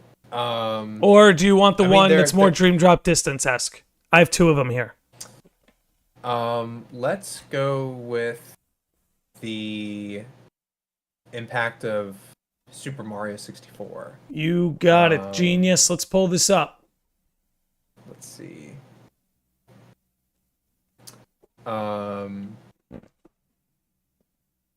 Basically, it was like there was one part where Iwata was asking Nomura, so you believed it was better for people to have a hands-on experience of this game, and he's talking to Nomura about Theater Rhythm Heaven, and how there was a demo for that game, and back then the demo for that game was extremely popular too. That was kind of the first time they had a Square Enix game as a demo for the 3DS like that, and it was so well. And he was going on the interview, kind of saying that they were basically going back and forth, respecting each other on how they develop a game for a certain type of console. And later on, they go to talk about Dream Drop Distance. And it gives me hope, because the 3DS was such a hard console to develop a game like Kingdom Hearts 4, actually. Like, even if you go back and play Dream Drop Distance on the 3DS now, it's incredibly ahead of its time. Mm-hmm. The gameplay is great for that small portable system. Like, you could use the camera with the AR cards. You can add that into it too. It had the Circle Pad Pro you could use on the side. But the biggest point was that you had Nomura and then the president of Nintendo discussing several different projects on this really side console at the time for the 3DS. Like, not even their main console.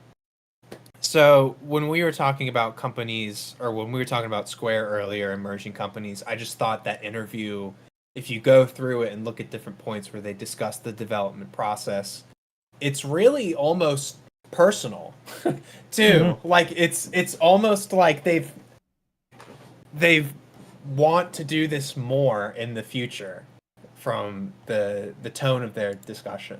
So, do you feel like, if you're someone who's a fan of more of these more niche titles like a Theater Rhythm, do you actually think them linking up with Nintendo like this now is good news? And how is this any different from what they've already been doing, right? Because there's a Theater Rhythm game on Switch right now. Are they saying that we could see more of those simply because they're available on Nintendo consoles? Yeah. Oh, hold on. Can you hear me? It buzzed out for a second. No, we hear you. You're good. Okay, cool.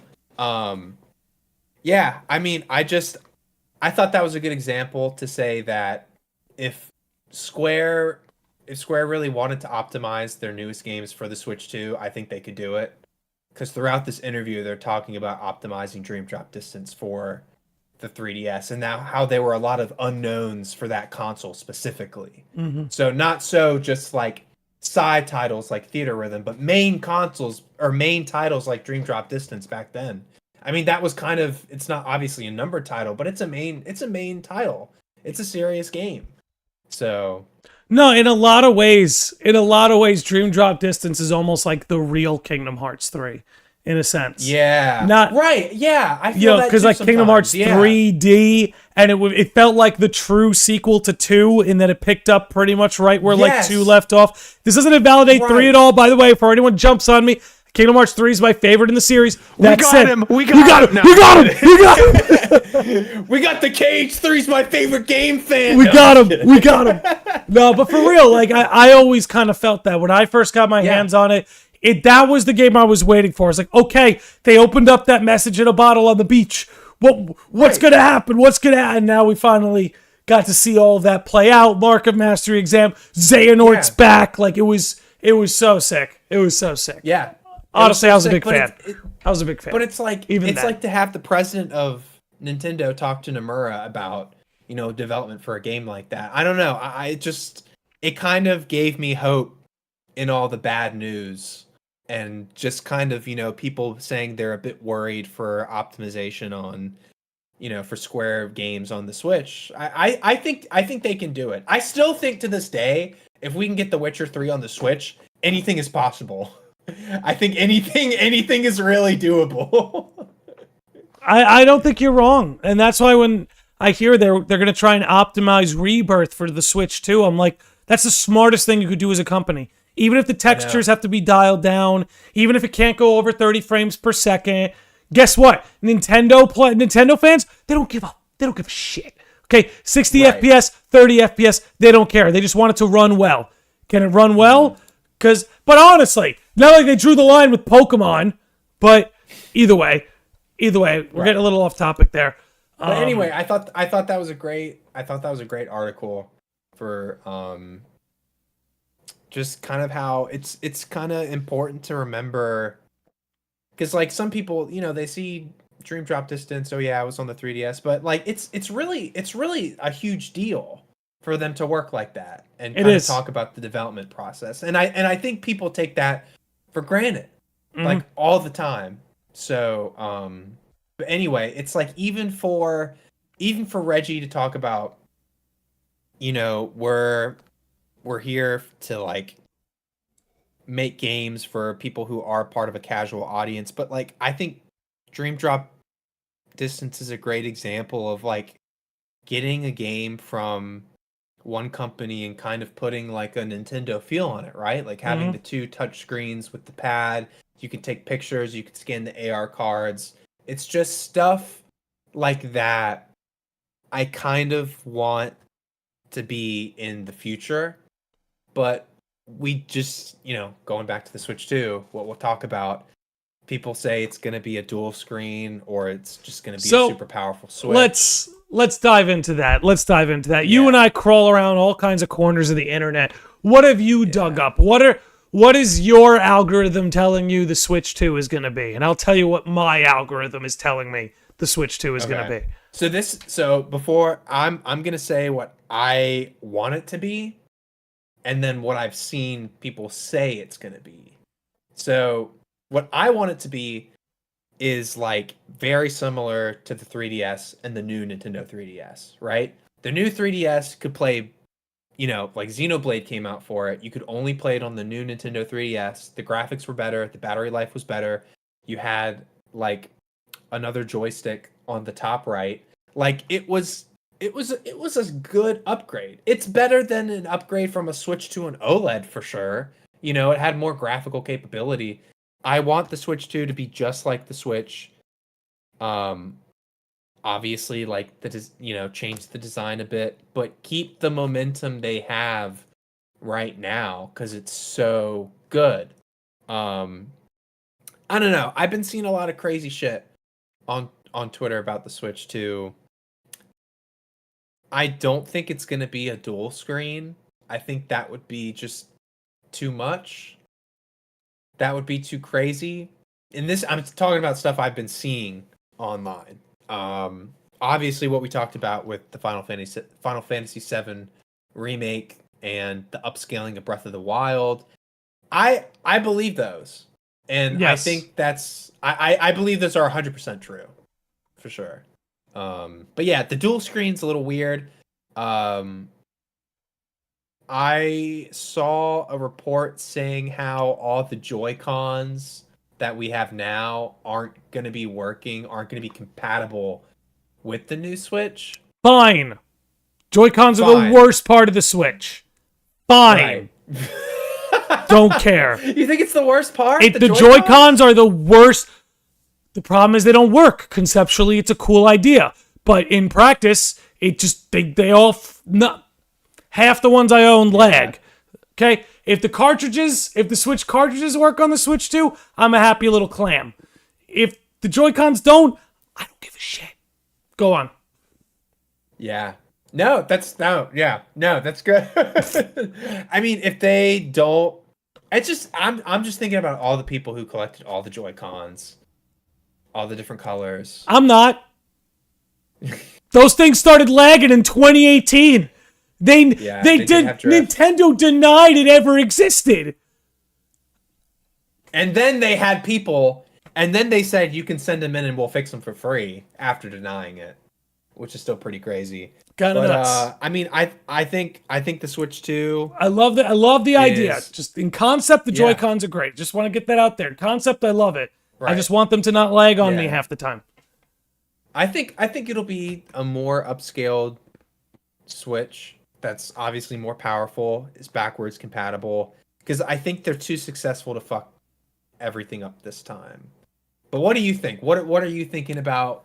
What have you seen, and what do you think it is? So I'm with you. I don't think they're doing a dual screen, because I just don't. It didn't work the first time. They're not going to do it again. The Wii U tried to be like a console 3DS. It did not work. It didn't work. I doubt they're going to try dual screen ever again console-wise. Maybe they come out with some handheld console down the road. I don't know.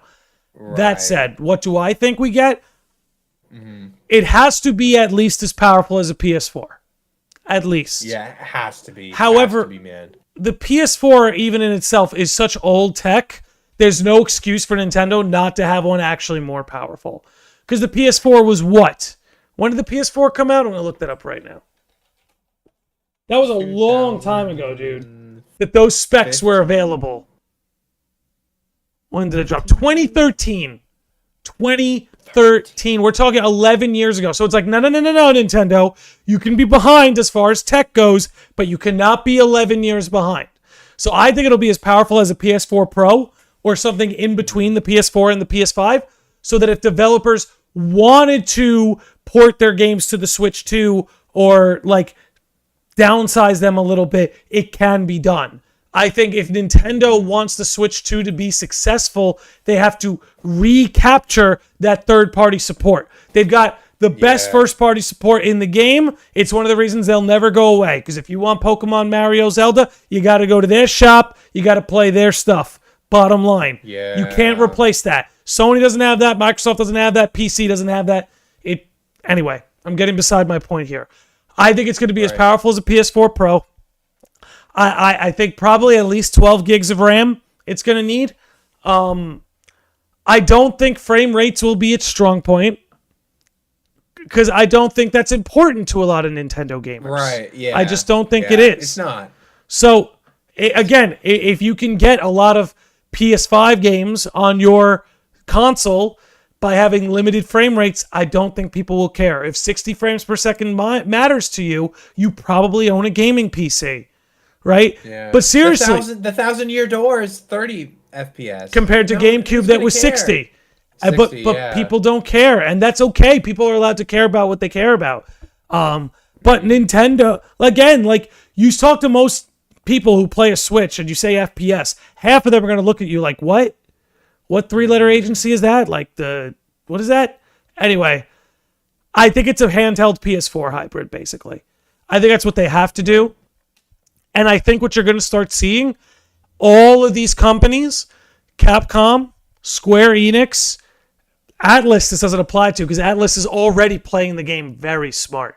Atlas is playing the game so smart because they don't have to do anything. Persona 6 will be Switch 2 ready because that's just how they make their games, you know? It will. It will. I believe even Metaphor ReFantazio is going to be on the Switch. So Atlas is already playing the game very smart. But you're going to see these bigger companies like Square Enix, Capcom, you're going to see them halt their tech. They're going to let Nintendo catch up. And I think that's ultimately what the strength of the Switch 2 is the market will now bend to the Switch 2. Whatever the Switch, I think that's the thing. It almost doesn't matter what the Switch 2 is. Because whatever it is, the market's going to bend around it. Right. True. Like Street Fighter 6, Capcom will do everything to get that on the Switch 2. Final Fantasy 14, Square Enix will do everything to get that on the Switch 2. Go ahead. No, you're good. Yeah, I think so too. And I honestly think that the Switch 2 was supposed to come out this year. I think that I've been watching a couple YouTube videos, particularly one guy who talks all about Nintendo's like company history, their market strategies, like all of their kind of how the insides of Nintendo work. And he was giving kind of his opinion about how maybe they delayed it because the yen is really down right now in Japan. And if they did release it, they actually wouldn't be making as much. But when it comes to releasing a console, I mean, there's so much preparation you have to do to make sure it all goes smoothly, too. So, it's felt like for a long time that the Switch 2 should like be coming out this year. Next year, it doesn't come out. Next year, it doesn't come out. Next year, it doesn't come out. So, but they have been so successful in just taking their time, whether they've intended to or not. So, yeah, I fully agree with you. I think a lot of companies have had their products or software Switch 2 ready or whatever they were given. I'm surprised we haven't seen any leaks about just the system already. Like just a straight leak of what it looked like. But what do you think it looks like? Do you think they keep the Switch? Like, do you really think it's the Super Nintendo Switch? Like, NES, SNES? You think they're going to do that again? It's just the Super Nintendo Switch? Better screen, better controllers? I don't think they're stupid enough to call it that. But am I weird that I kind of like it? Yeah. No. Okay. I'm just kidding. It's just. What would it be called? The Super Nintendo Switch? Yeah. What do you want to call it? Genius? Super Nintendo. Yeah. I don't know. The Super Nintendo Switch. The Super Nintendo. There's the Super Nintendo Switch. What about I just like Switch 2. They have to, if they have not put any themes on the console for 7 to 8 years, they should need to be bland and call it the Switch 2. That's what they need to do. The Switch 2? But you're going to go with the Switch 2? It's better than the new Nintendo 3DS XL. No. Listen, man. It could be called the Super Nintendo Switch because this is a company that has the 3DS, the 2DS, the 2DS XL, the new Nintendo 2DS XL, the new Nintendo 3DS XL, the new Nintendo 3DS. Like with all those, I have to say the branding, that era of Nintendo, the branding is abysmal. One of the reasons the Wii U didn't sell is because people thought it was just an attachment to the Wii. They thought it was like an extension of the Wii because it was Wii U. That don't work. You know what works? The Super Nintendo Switch. And I'm sorry, when your flagship character is Super Mario, come on. I'm sorry. I'll die on that hill. Dude, Super Nintendo Switch would be huge. The Switch. The Switch. The Switch. Oh my god, the Switch. Yeah. Give me the Switch. Gosh, yeah. I wonder what they're gonna call it. I think it'd be dumb unless it's a new concept. Because that's the other problem. You don't want to confuse people. If it's just a more powerful Switch, call it what it is. A Super Nintendo Switch. Don't call it like the Nintendo Revolution. And the people are like, well, I don't want a revolution. I like things the way they are. You know what I mean? Like,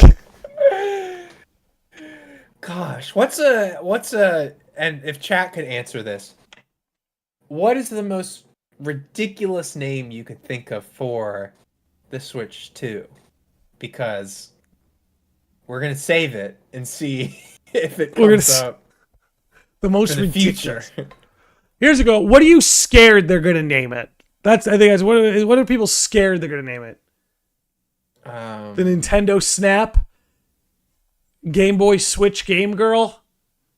These are pretty abysmal. If they, yeah.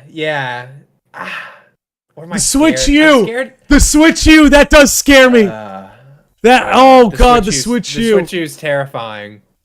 The new Super Nintendo Switch 2 Lite. The Switcheroo would be awful. The Switcheroo?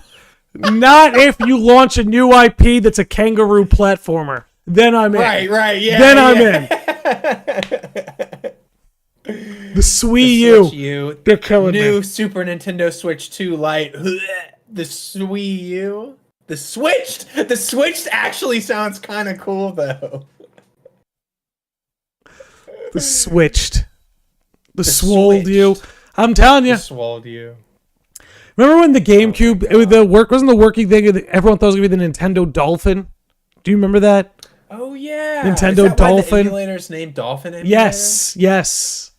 That's because that was its funny. working title, was the Nintendo Dolphin. Dude, if they did, what if they were like, it's now called the NX? I'd be like, okay, that's kind of, because that's what all that was the name for the Switch. If they did that, but again, it would have to be something new, right? If it's going to have a new name, it needs to be new. But if it's just a super version of what you made before... You know what? You're... Like Game Boy Advanced? Maybe Switch Advanced. Like, that kind of stuff works. Listen, I'm going to tell you, you're right, I'm wrong. I'm going to change my opinion. I think the Super Nintendo Switch would work. What other options do we have? I'm not saying it's my favorite console name ever. I'm just saying Nintendo might want to play that one safe. Just tell people outright what your stuff is. The Switch Pro could work. That could actually work. Here's the problem, though, because then it's not a new system, right? Because PS4 Pro is still a PS4, right? It's not like a new thing. So if you're the Switch Pro, people are like, I don't need a Switch Pro. I have my Switch. It's not bad. What about... Go ahead. SP is kind of like the Game Boy Advance. What did SP stand for? I don't know. Let's look it up. Here we go. Yeah, deep dive.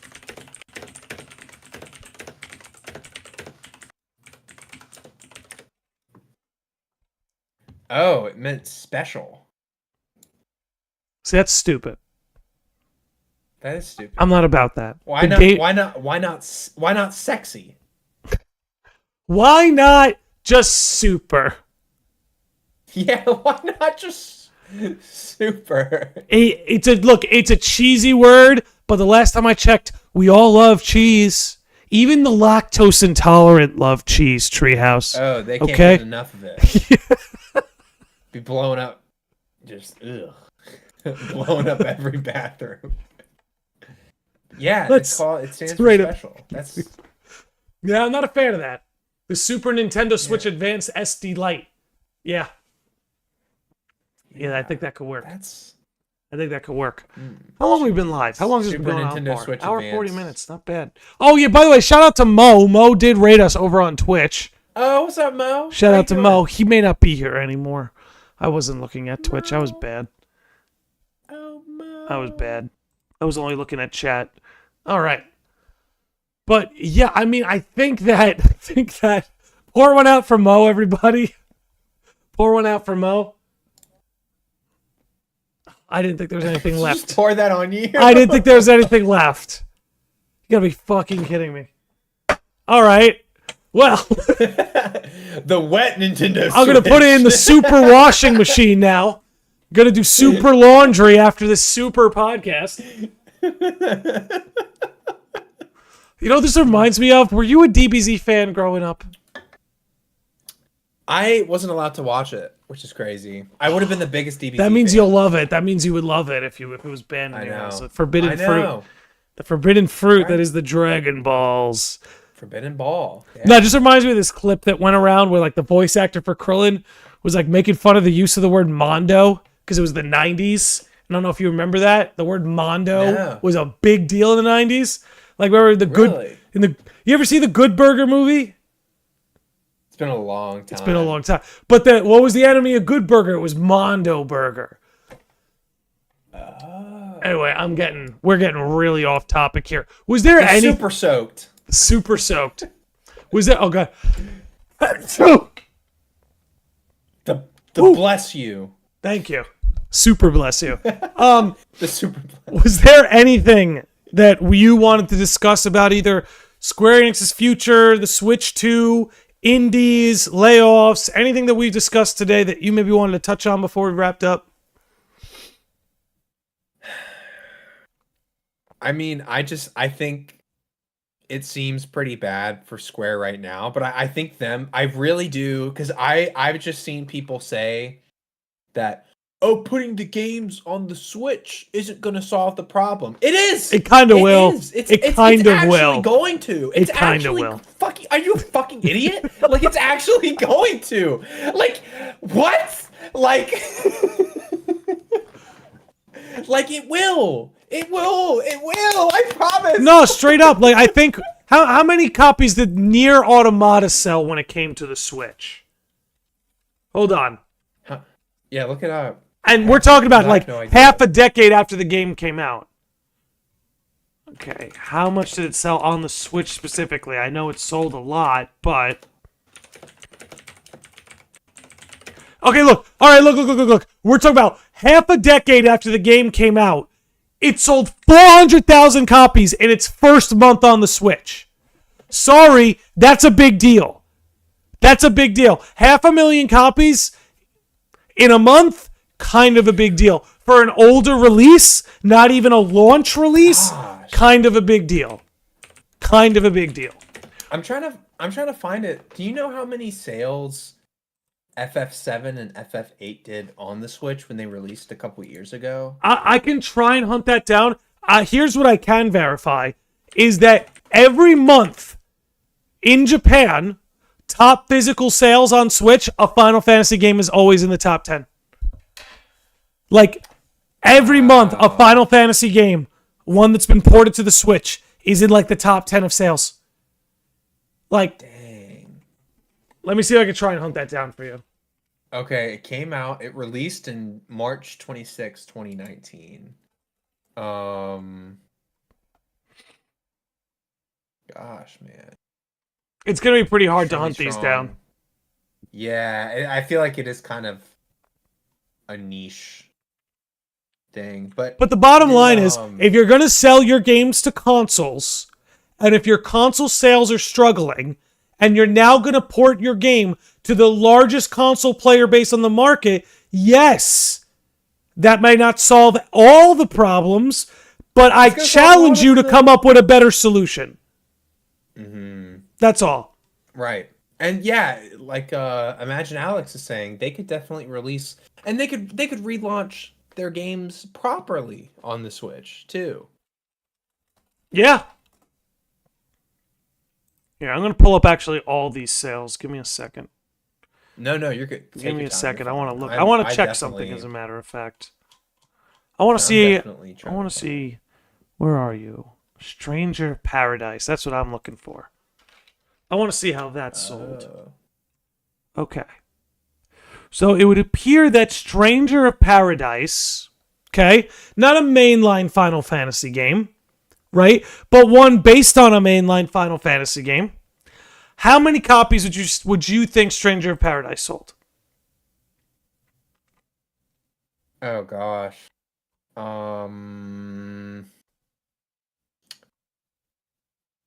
Like from when it released to now? Correct. How many units would you say? 2 million? Close. A million? So the last source I see has 1.65 million, but let's round it up to 2 million. Say what you will. Xenoblade is outselling Final Fantasy Stranger of Paradise. And I think if Stranger of Paradise was available on Switch, that wouldn't be true. Yeah, I think so too. And I think that's kind of the point, right? Is that if games like that are just available for people on Switch, it'll boost your sales no matter what way you spin it. Right. Well, it's also kind of think about like all the people who play Smash Bros. And they play as Cloud or Sephiroth, and then they want to play like a Final Fantasy game after playing the characters. Like that's such a real thing. Like Smash has sold over like 40 million copies. Like it's insane. You know, like all the people who want to get into a different franchise too. So yeah, I think it would at the end of the day just kind of fix it. It wouldn't. You're right. What you said, it wouldn't fix everything, but it would fix a lot. It fixed a lot, and you're seeing these sales again. Now let me see if I can actually pull it up. Okay, best selling games in Japan month to month. I'd love to see if I can actually pull this up on screen for everybody. Monthly 2023. Let me see this. How many are you willing to give me? Oh, well, you're going to paywall me for anything outside of the top 5 every month. I don't think so, buddy. I don't think so. I would like to find somewhere that can give me like a month to month. Maybe this is it.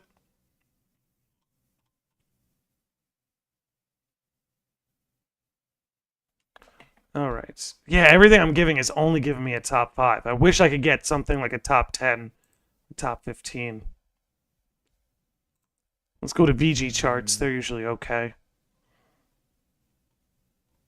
But let's see. Software. Because I think that would be interesting to see.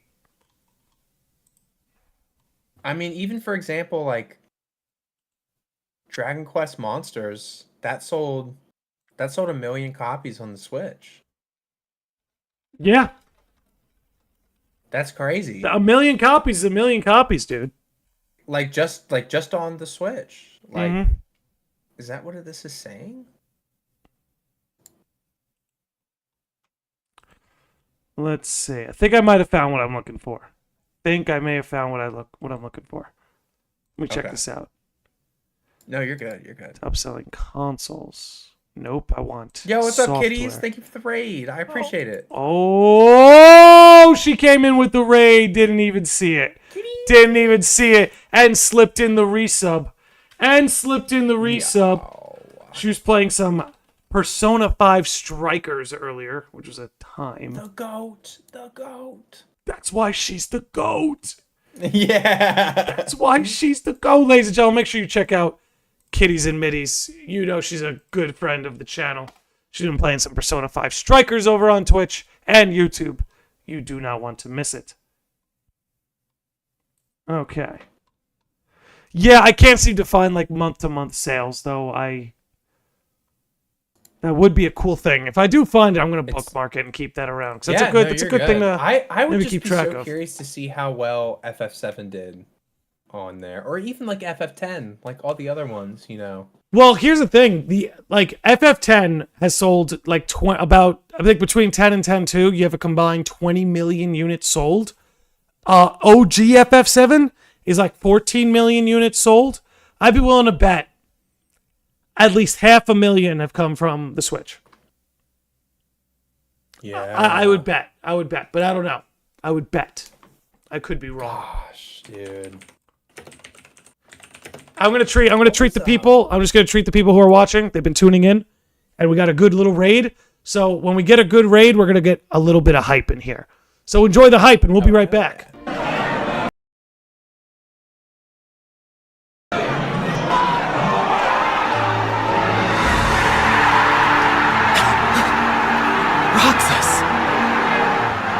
Okay. Had that queued up. Felt it was good to put it in. But anyway, Oh, cool. Tree, is there anything left you maybe wanted to discuss today? Not really. If I have to buy, I don't know. I thought I was gonna have to buy a PS5 Pro for Kingdom Hearts 4, but maybe I just have to buy a Switch 2 now. Maybe. No, dude, can you imagine Kingdom Hearts 4 on Switch 2? And for all we know, dude, that could be the big news Nomura reference at that concert. There was like, hey, we had to interrupt everything and make sure this is properly developed for Nintendo. For all we know. Oh gosh, dude. Imagine. Actually imagine. I think it'd be great.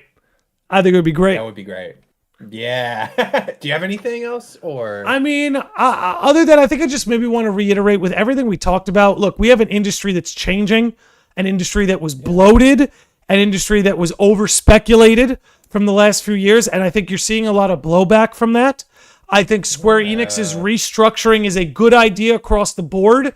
I think all the decisions they're making are the right ones. I think ever since they cut off their Western IPs a couple years ago, all these decisions that are downsizing but elevating their flagship IPs, I think all of that is very smart.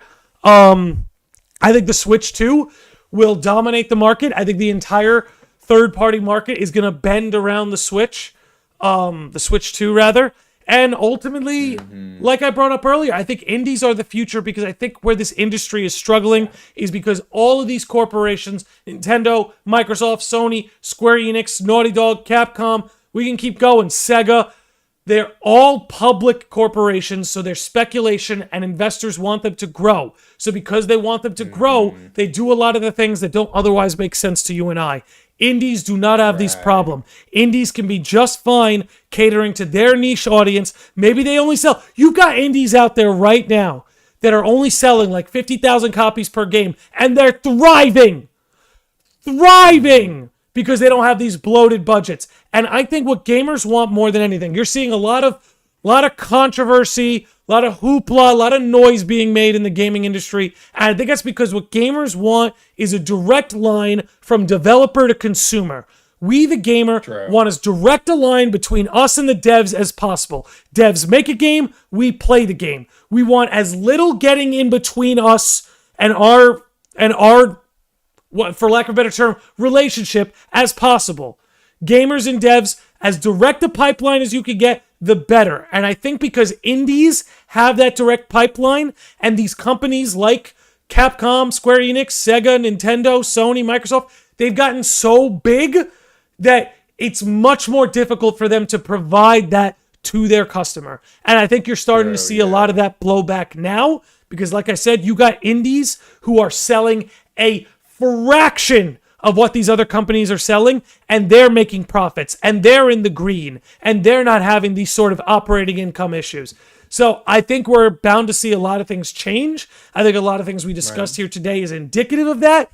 And honestly, I find a lot of it more exciting than I do dreading. So yeah, those would be my final words. My final words are: the times change, and you got to change with it. You know, and that's what's happening. Adapt or die. Adapt or die. But anyway, dude, this was a good time, man. I think we ran for almost 2 hours, which is pretty good. I like it when they get up to that length. Thanks again so much for having me. I love just coming on here and having just honest discussions.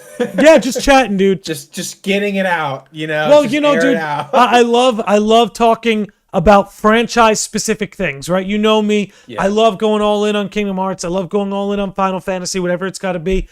But it's kind of cool to talk about gaming a little bit more broadly. And that's one of the things I actually really enjoy talking to you about. You have a good pulse on the thanks. industry. I think you understand what thanks. gamers want and stuff. I think it's always very rewarding to have these discussions with you, I guess is what I'm trying to say. Oh, thanks, man. Yeah, I appreciate it. You too. Thanks, man. And you know, you got anything you want to plug before we wrap up here today?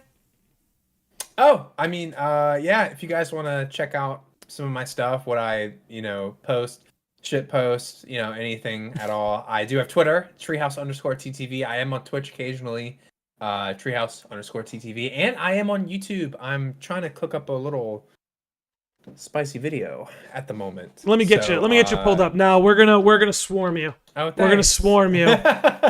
Thanks. That's what I like. That's what I like doing here at the end of these episodes. Everybody, I'm throwing his link in the chat. Get over there and subscribe. Subscribe to Treehouse. Let's get him to that 1,000 subscriber hit.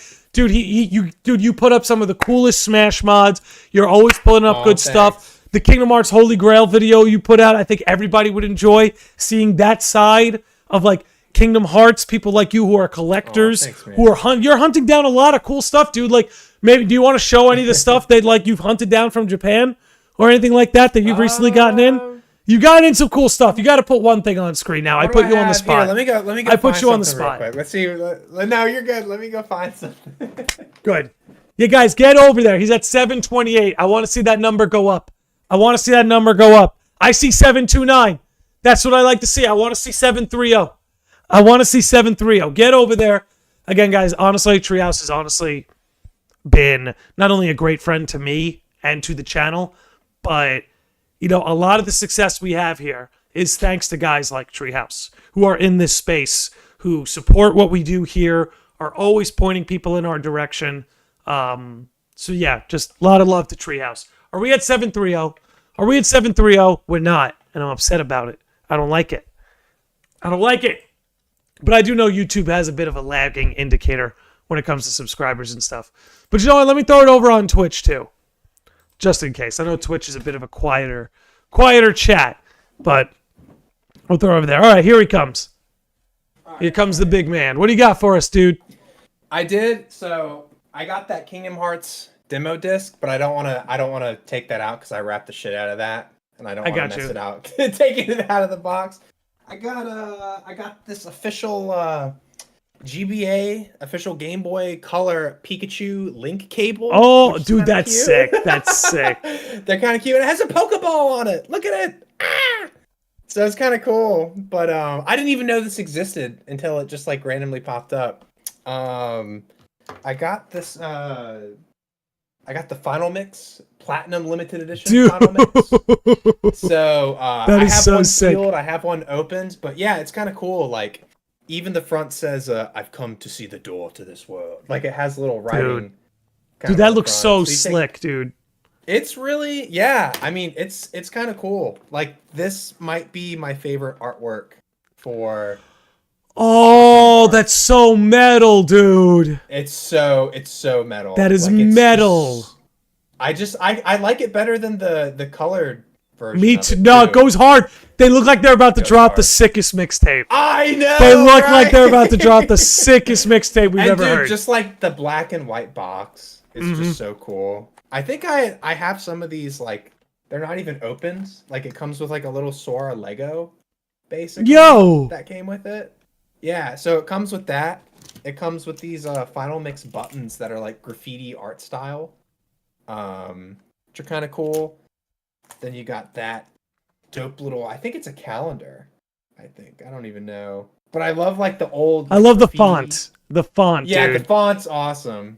And then even just like that type of thing. But and then the last thing is that they used to have a Pokemon airplane. I mean, they still do have Pokemon airplanes. But I found this Pikachu with a balloon. Oh, that's Pokemon Snap, dude.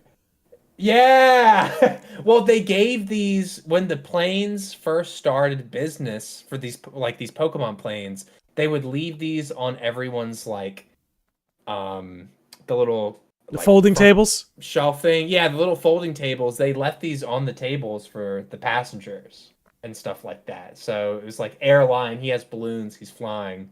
So it's just a little stuff. I got my real goodies all like locked up, basically. Yeah.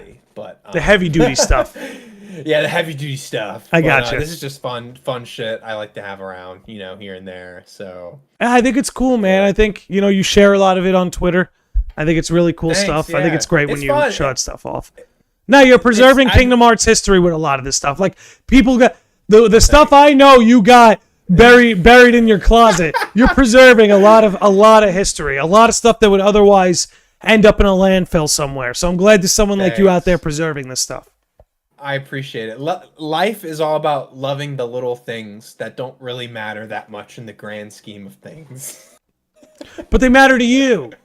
But they matter to me. They matter to you. Exactly. Yeah. So that's what it is to me. So but yeah, thanks. Yeah, this this just moved. But yeah, this little Lego is kind of crazy. Like I like them. Yeah, it's Shoes cool. are too small though. Oh, there's a keyblade. Oh shit. That's true. That is so Shoes true. are way too They small. Are so small. Lego slept on that. Sleeping on it. Oh yeah, did you see the Deku tree that is reportedly in the works for Lego? There's a Legend of Zelda Deku tree that's Stop. probably gonna come out. Yeah. Stop. Yeah, No. Yeah. I'm gonna have to get that. Treehouse, please ship to me. Thanks. If you want it, I'll give it to you. I got you guys. But yeah, dude, thanks again for a fantastic podcast and for having me on and everything. That was super good. Dude, it was a good time. I had fun. I know the chat had fun. I saw a lot of discourse happening in the chat, which you like to see. Okay, as soon as we were ready, joking that you weren't a KH3 fan, I saw the chat go. Yeah, no, things are blowing up. They were blowing up. You saw that too. You saw that too. I saw KH2, KH3, KH2, KH3, KH2, and I was like, oh my god. I was like, first of all, where are the KH1 lovers? Like, oh, we got him here. Like, we got him here. Yeah. Imagine Alex right here says, my fave is still Kingdom Hearts 1, childhood memory, and one felt very emotional. They're all here. Oh, there we Honestly, go. I love that the Kingdom Hearts fan base is so divided among which numbered title is their favorite. Mm-hmm. I really do. It's great. I think the 2 fans are definitely the loudest, though. They're making the most noise. They make sure we know 2 is their favorite.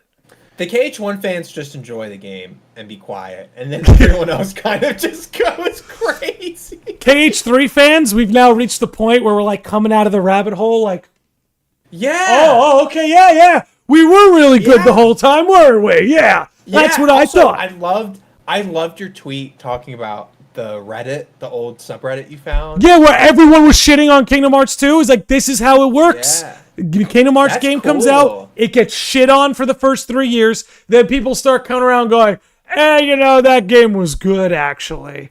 And you watch, Kingdom Hearts 4 is going to come out, they'll remove something from Kingdom Hearts 3, and people are going to go, like, where is that? Come on. What, did I take the gummy ship out? Come on, or something, like, you know what I mean? That was the best thing about Kingdom Hearts 3 was the gummy shit. That's why they're gonna take something out. Something's gonna get taken out. People like reaction commands. I like reaction commands. Don't get me wrong, but they don't make or break Kingdom Hearts combat, and they never did. True. So for people to be like, "Oh, we're on," I don't know. Anyway, I'm getting besides myself here. Yeah, it's okay. I'm getting beside myself. My blood pressure. let's wrap this up. Let's wrap this up before I get into trouble. Yeah. Believe me, my last FF7 video already got me into trouble with some shippers. Anyway, let's move on from that. We're wrapping it up here. This was good. We got a few things here in the works at the Lodge. We've got a podcast this Sunday with KeyCast about Kingdom Hearts Missing Link. Going to be very excited for that one. You don't want to miss it. Probably going to be going live around 3:30 p.m. Eastern Time. Sunday, we got that going on. I got a couple big projects in the works. One that we will be announcing within the next month. One that we won't be announcing probably for another year. Treehouse, however, you know about both of these things. Do these people have a reason to be excited? Yes. Okay. And with that, we're going to wrap up. If you're hanging out on Twitch, please stick around for the raid. We're going to raid Mr. One Up. He's playing Donkey Kong 64. Certified classic. Thank you for hanging out again today, everybody. It's been amazing. Look forward to seeing all of you again. Oh, wow. KeyCast made it just in time. Again, much love to all of you who've been hanging out. Burning Baboon, Shadow Wayne, Theo Vane, Keycast, Umbra, Guides. I'll say Theo again. Imagine Alex, Kitties and Minis, Mo with the raid, Burning Baboon again. I don't give a shit. Also, shout out to Josh C for the 13 months. I could keep going with everybody, but we're going to wrap up. Good night, everybody. See you on the next one. Peace.